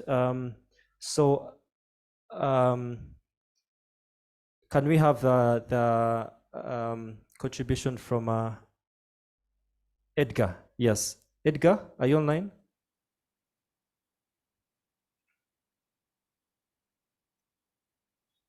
Edgar? Can we move on as we wait for Edgar to make his contribution? So I'd like to pass the mic to anyone else who would like to submit in their contribution.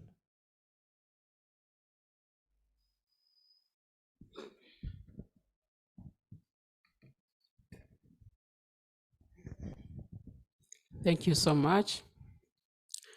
Muhajat Nabakuza Janat, the other time I did not introduce myself, the principal Nakaseke kwa PTC.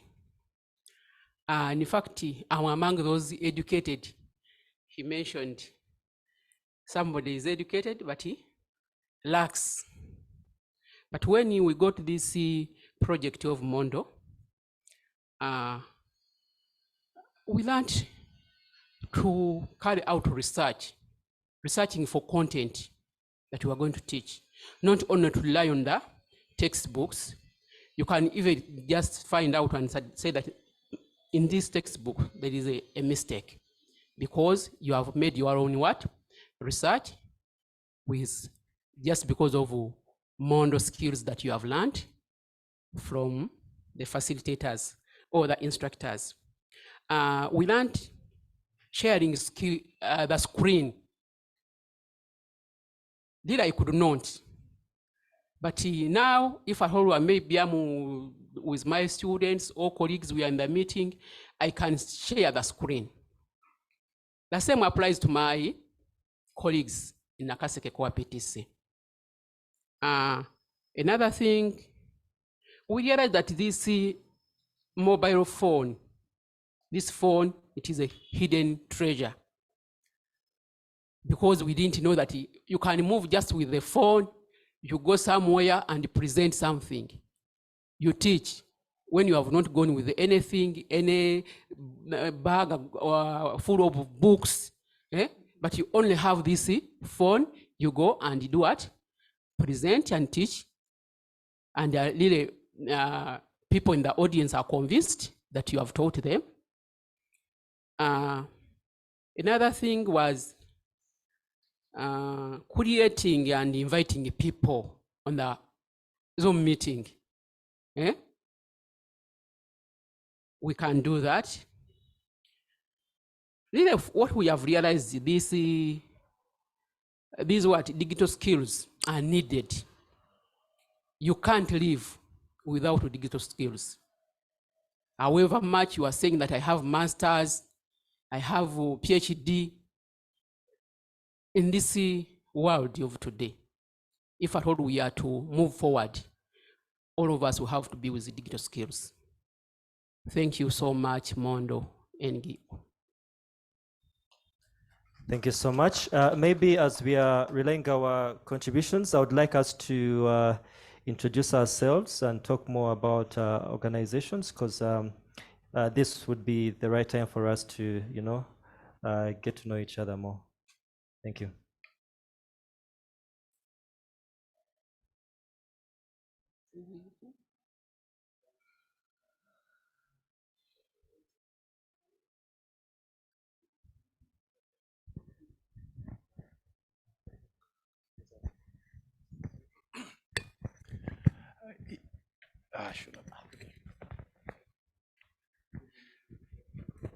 I'm way tutorial. Thank you. Thank you so much. I'm called Alain, ICT coordinator at YARID. I've had a chance to participate in this digital skills with Mondo. We had a good training. It was way back in 2020, if I'm not mistaken. That's where we started it as a pilot. Yeah. So since then, like the headmaster is Madam from Kaseka, yeah, just said you can be having your PhD, masters, all this stuff without digital skills. It is kind of hard nowadays, because I always call this nowadays it's a .com era. So I got a chance to train a very good number of students, Lana, who came to attend this stuff. And it's always amazing, to bring some changes in the lives of people. And that's exactly what this Digido did in our area. That's why you can see even our project ended, but we kept on going with the same training. Another thing is, in the area you find that this Digido, it's not all about people here in Kapala or in the settlement or in the place way far. You find that the need of this digital, it is way too high, way too high. So to the point where you find somebody who had never ever touched the computer, and then the person comes, you have to start from scratch. And the way the program was designed, somehow a bit for those maybe who have a little bit knowledge, so you have to go back. And the lesson I came to learn is we need to be a little bit more patient with learners who have at least, they have nothing as the knowledge of what is digital. It's their first time to come in, and then you have to be more patient to bring them down. And then, in the period of time, I came to realize For some, it's kind of a bit short, but they tried the level best to come up with something, because I can give the example, for example, of the website. I saw one wonderful website that was displayed here from Chaka, was it Chaka? A student from Chaka. I'm really amazed because what they projected it directly into business. But with our learners, we saw some of them, they redirect it into their personal website. So this design something, because that also was a way of like marketing themselves, online. You'll be like, look, I have these skills, I can do this, I can do that, That was really, really amazing. And I'm so happy, and I will still and always be grateful to Mondo for the change they're bringing. It's always very nice and amazing to see somebody that was nothing, came from 0, at least reach to 10, and then come back to you, be like, thank you so much. You have changed my life. I'm so grateful for that. That is the major lesson that I learned out of this stuff. And then I'll still and always encourage people to come. And that's why we still always come, getting more learners to come and support. Thank you, Mondo, so much for that. Thank you so much. Maybe before you sit, would you like to share how you perceived the results? On my side with YARID in the area, because I'm the head the other side, I think the result is amazing. I cannot say 100% because we have not yet reached there, because you find some learners, they are coming, like it was mentioned by one colleague around, they have already the knowledge. Valerie mentioned that one. Like, or they are just coming for specific module. For example, I'm just like the module 5, which is the financial literacy. They're more interested in that. And then most, especially with the Canva, you get that one. So whenever they go out, they try to tell people, you see, I can do this, I can do that with Canva. What is Canva now? So you find, I feel like the result is more satisfying, and then it will be good if we keep on going and then push a bit to expand the digital skills, not stop on that level, but to make it a little bit advanced. Yeah. All right. Thank you so much. Edgar is not able to speak, but he has texted, and he says that digital competencies is a powerful. He says that digital competencies is a powerful and less explored niche in livelihood programming, especially in rural and refugee setting. And he goes on to say that it also does not require one to have high literacy levels to use digital skills. He says that I have witnessed this firsthand in Chaka and in Ramanja. That's it from Edgar.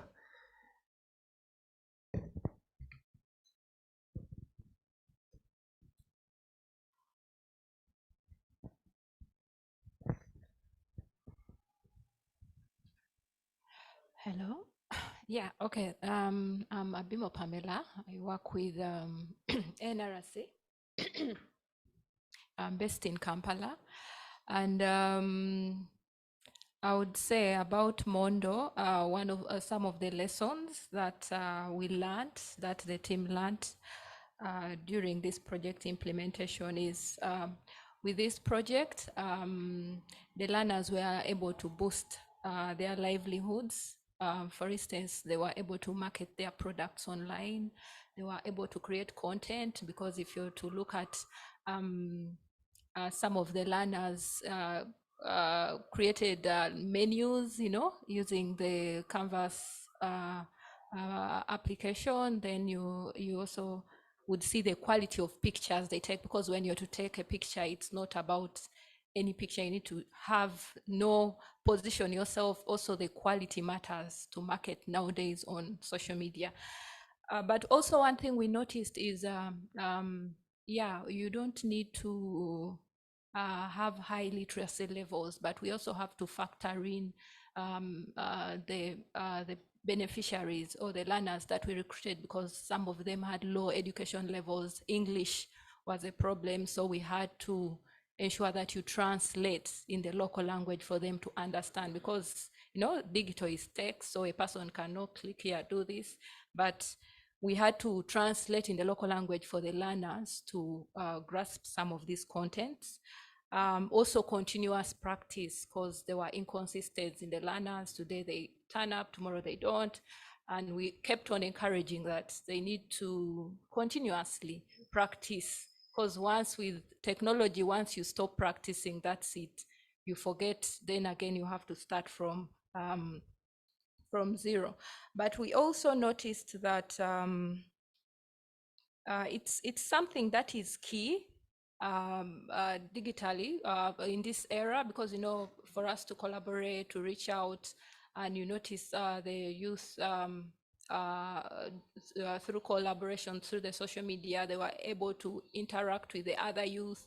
You know, they share experiences, how are things done, and it helps them improve on their businesses, but also it improved on their presentation mode, because we had an aspect of motivation speaking where the learners were encouraged to present themselves in a more confident way.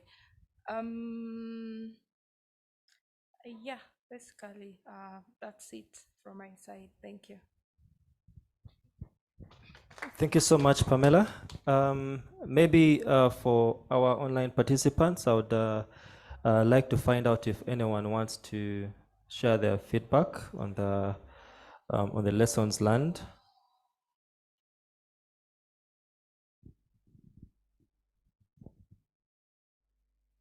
As we wait for feedback from the participants online, can we have one more from the physical audience?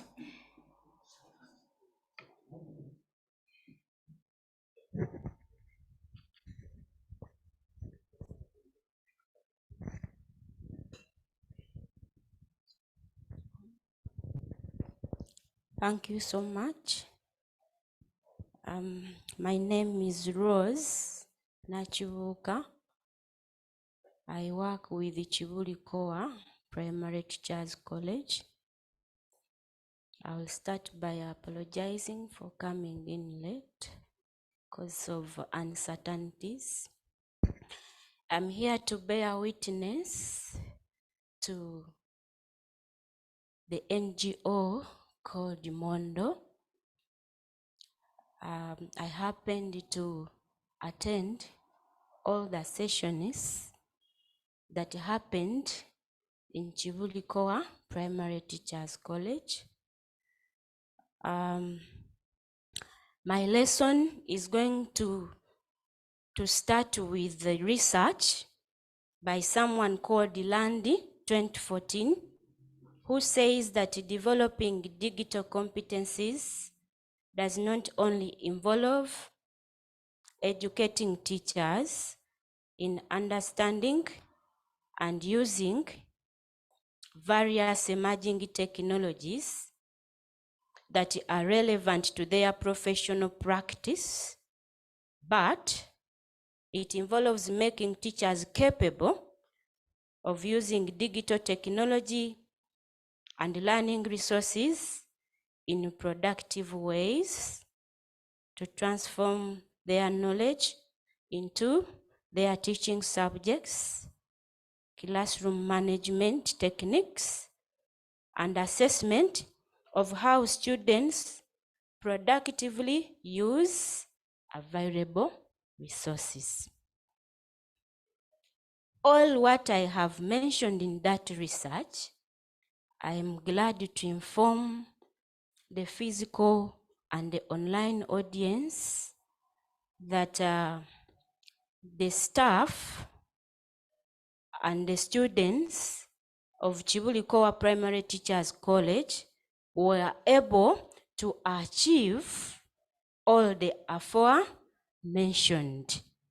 We want to thank you so much, because as I speak now, the tutors who could actually see these gadgets as their enemies could not even want to come near to the gadgets. Following the intervention of the Mondo program, the tutors and the other members of staff fall in love with the devices or the different digital technologies, and they can now comfortably use the devices to do the different activities or to run the different activities which are related to the teaching profession. We want to thank you so much, Mondo. Secondly, us who facilitate ICT at college, we meet learners of different levels and from different backgrounds. Some of the learners come from remote areas, and this learner does not even know a wall socket. So that means the learner has never ever seen any gadget. So it means the instructor has to take a lot of time to assist this learner to reach a particular level. But I want to give a thumbs up to the Mondo people who came to Chibulikoa Primary Teachers College, gave a hand to our students, and I want to inform you that these people is my work in Chibuli, because they laid the foundation for the ICT lessons. I'm finding myself that everything that I tip the students already have, either little or vast knowledge where I can build on. I want to submit. Thank you so much. You're welcome, and thank you so much for your submission. As you were sharing, it got me thinking.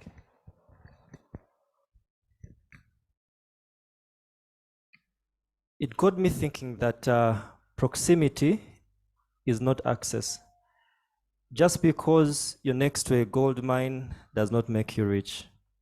You need the skills to be able to mine the gold. And the fact that Mondo and the partners are able to help these different institutions to mine the skills, to give them the skills to be able to use their smartphones for better use is really, really, really remarkable. And thank you so much, Mondo. Right now, I would, let me just check if we have some submissions from our online participants before we dive into the next set of questions. Now, we have feedback from Edgar, and Edgar talks about the results. He says, the results, the statistics, don't do the results justice, so many youth were impacted indirectly. For example, there is a group of youth in Ramanja that do business of photography and videography. And videography, especially on events and in churches. However, only 2 of them directly benefited from MDC, but rather learned from our beneficiaries. One thing I can maybe note from this is that there are those who benefit directly, but then there are also those who benefit indirectly. They say that sharing is caring. If I get to know about something that has benefited me and I share it with someone else, it will definitely improve their life and livelihood. Okay. Do we have any more submissions before we go on to the next set of questions? Okay. I'll just take only one more and then we move on forward. Thank you.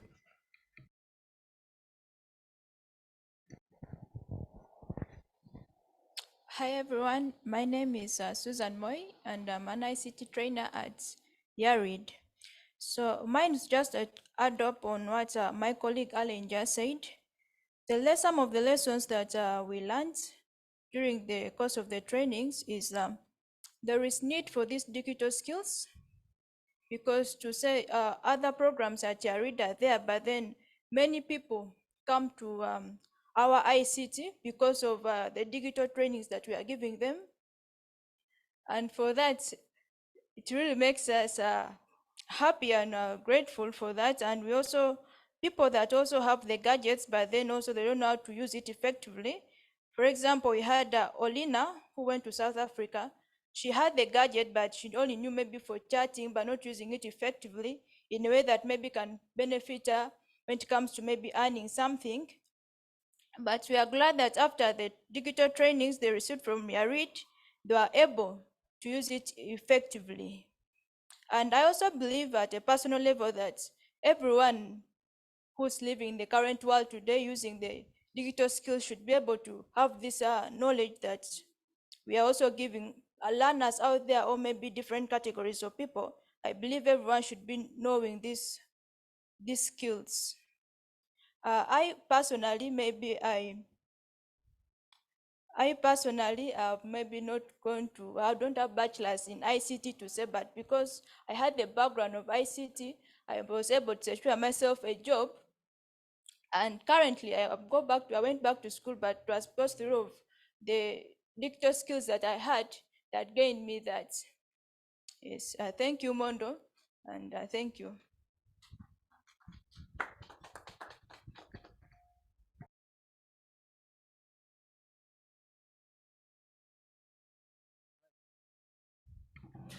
Thank you so much. For those of us who have submitted in their responses to the first question, Shadra, can you please help me go on to the next slide? Our next point of discussion is what are the plans related to digital competencies in your organization, and what is your plan on moving on forward?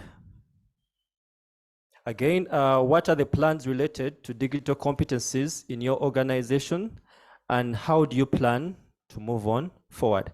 So again, we shall have about 5 minutes for us to deliberate on this question, and then we shall dive into the discussions.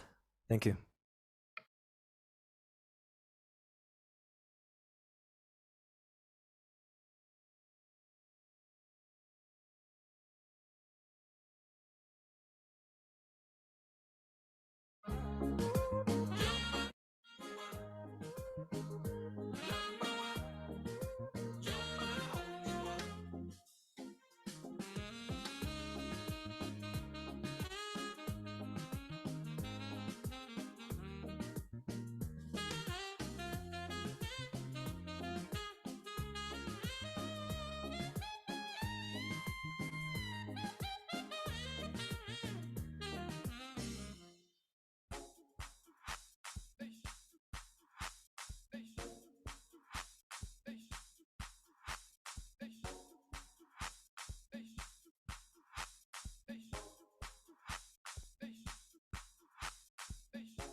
Yeah, thank you so much.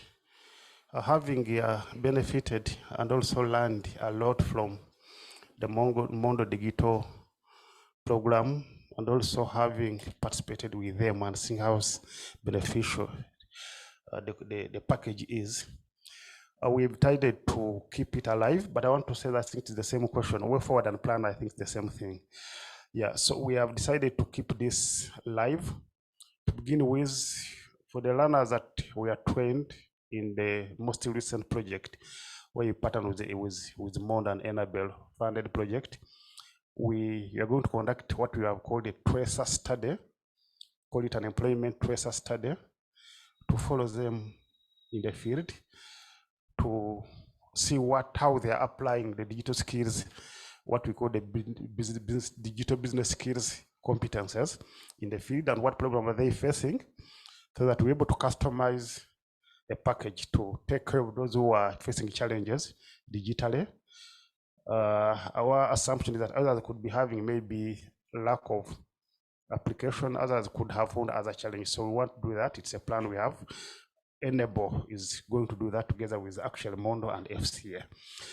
Then the second plan, the Mondo Digital Training Manual, which we got during the marriage we have had together, we have rolled it out.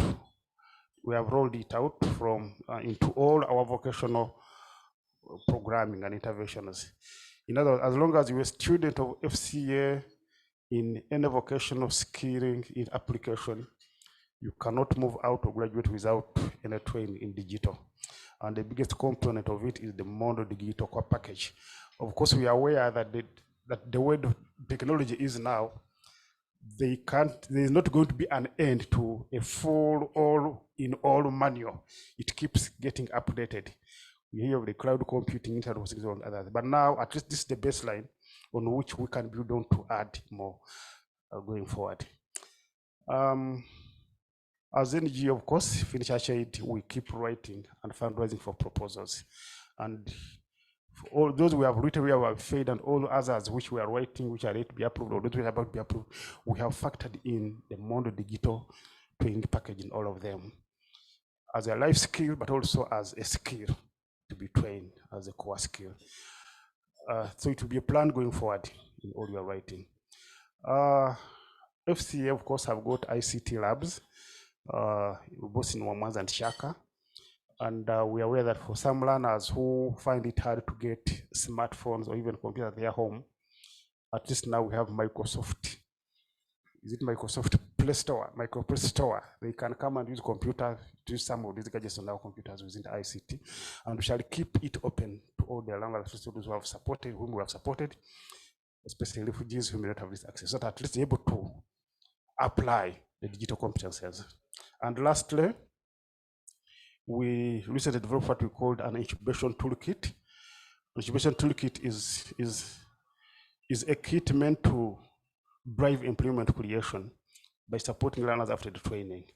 And part of that toolkit is digital competence. So to ensure at least everything, no stones left unturned. Thank you. Thank you so much, Modern. Oh yes, we haven't.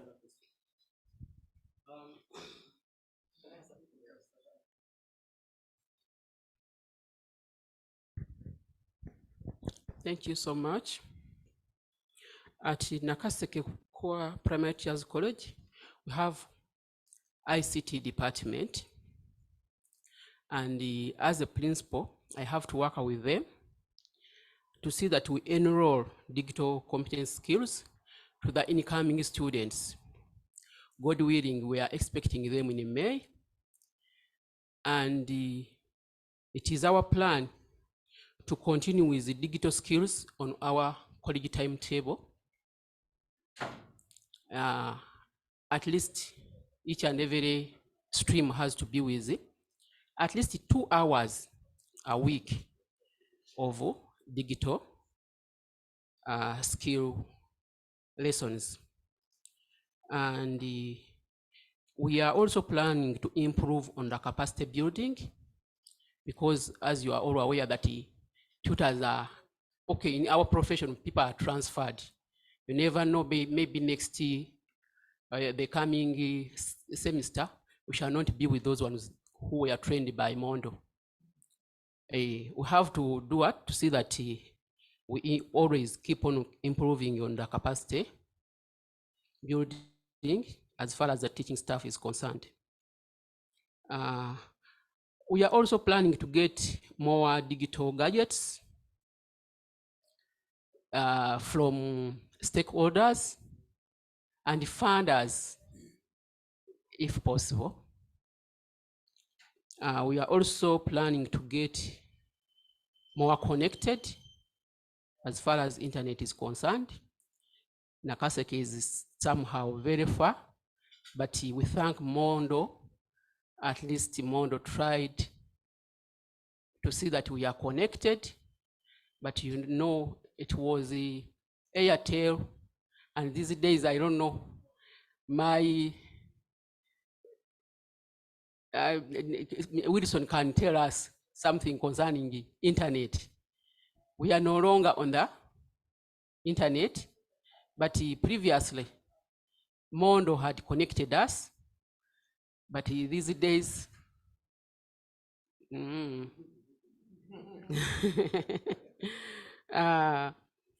are also planning to use our stakeholders to see that at least we get more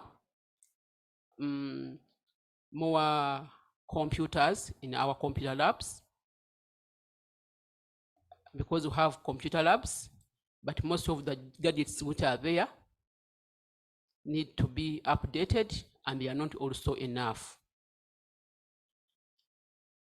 Thank you so much. I submit.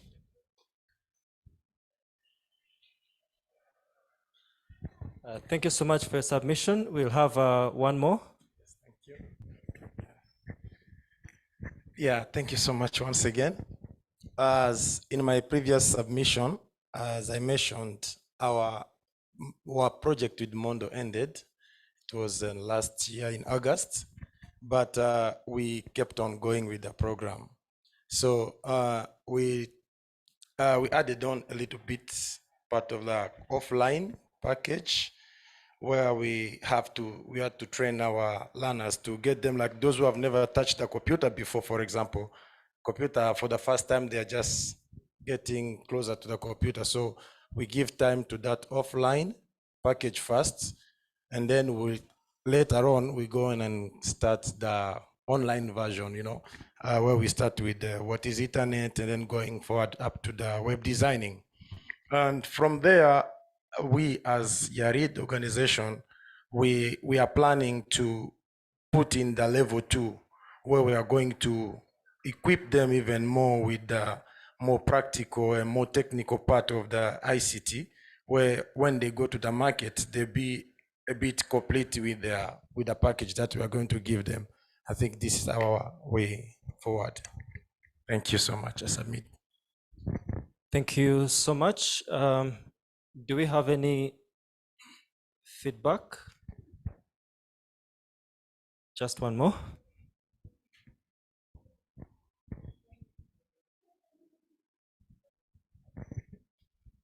Yeah, for us at NRC, innovation and digital is something that is key, because it's something that in this era is needed. It's a want. So we have a innovation and digital unit where we have a team, and basically what their role is to ensure that we lobby for more funds, because of recent we have the team from the region here to look at the different projects and how do we get more funds to ensure that our beneficiaries continue in this continue with the skills or they acquired, but also through the manuals, the gadgets who are given, that would also enable us to train more learners as we continue fundraising. Yeah, thank you. Thank you so much, Pamela. I don't know if we have any feedback from our online participants. Looks like we don't have any more feedback. Anything here would love to re-echo before we come to the close?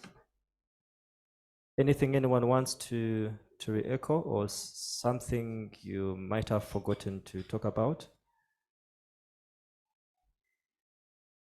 All right, so it looks like we all right,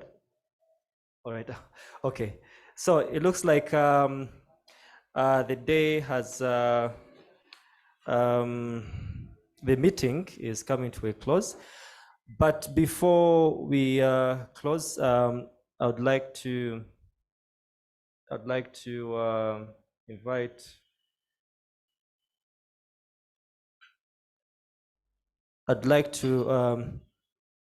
Caroline to give us some closing remarks.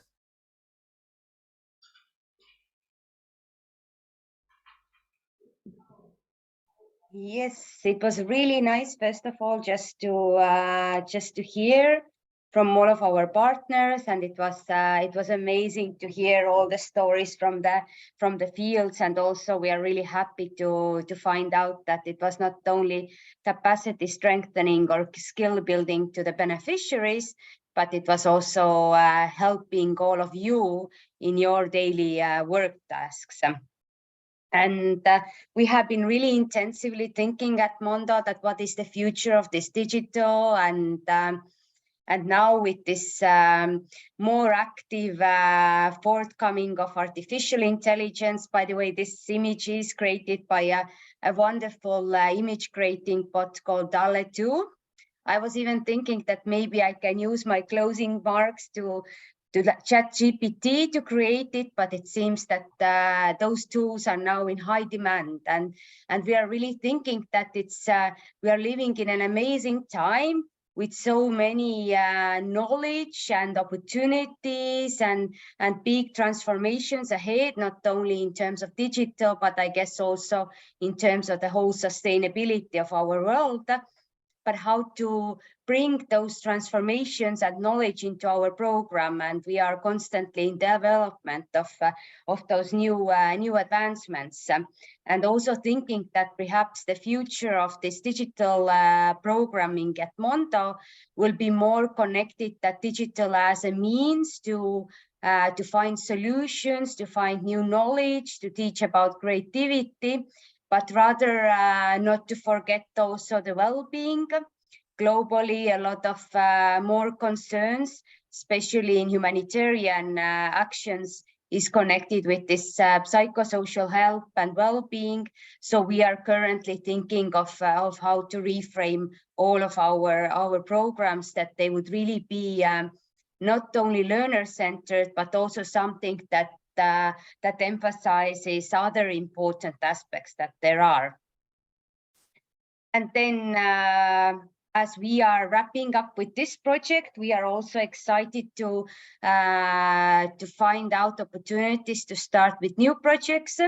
So I guess, as all the other NGOs are project-based and working on new applications, and we're more than happy to start those conversations individually with different partners on what we can do. I know that the GIZ has some calls related to digital skilling. So if you feel that you would like to connect with us, we would be more than happy to take those conversations further.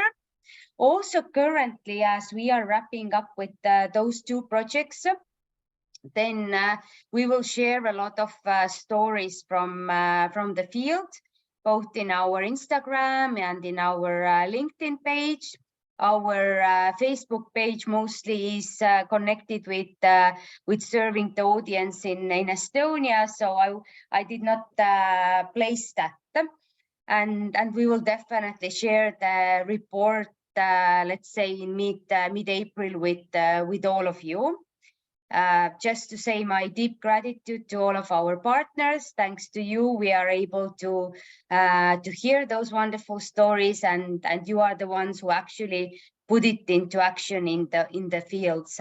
But also to take a moment to thank our funder, the Estonian Development Organization.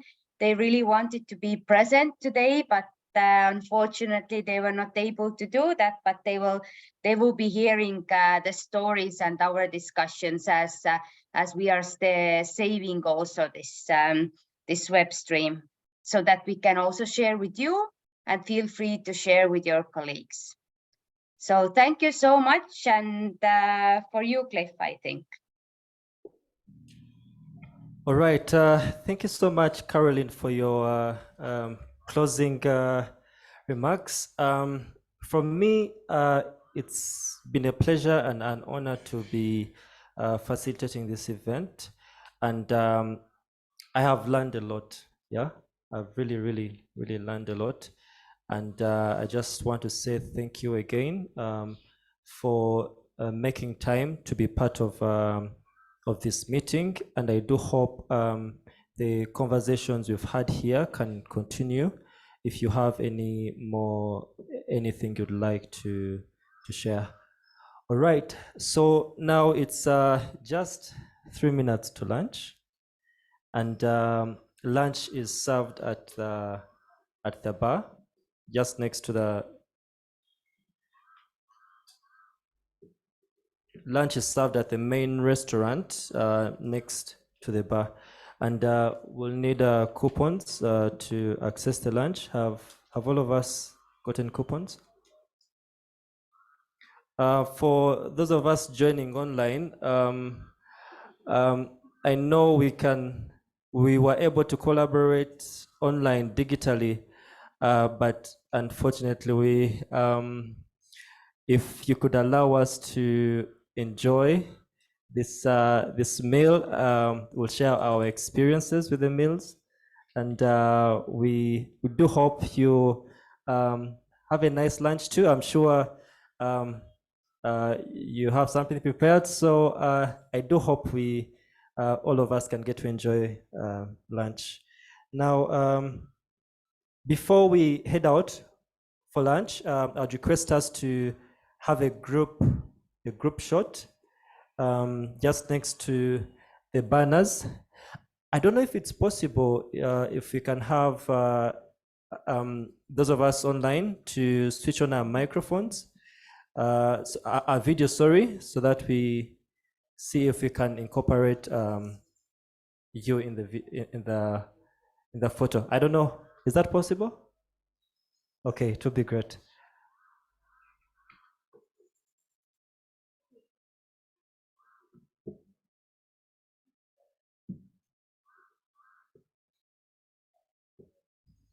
Maybe just before that, I would like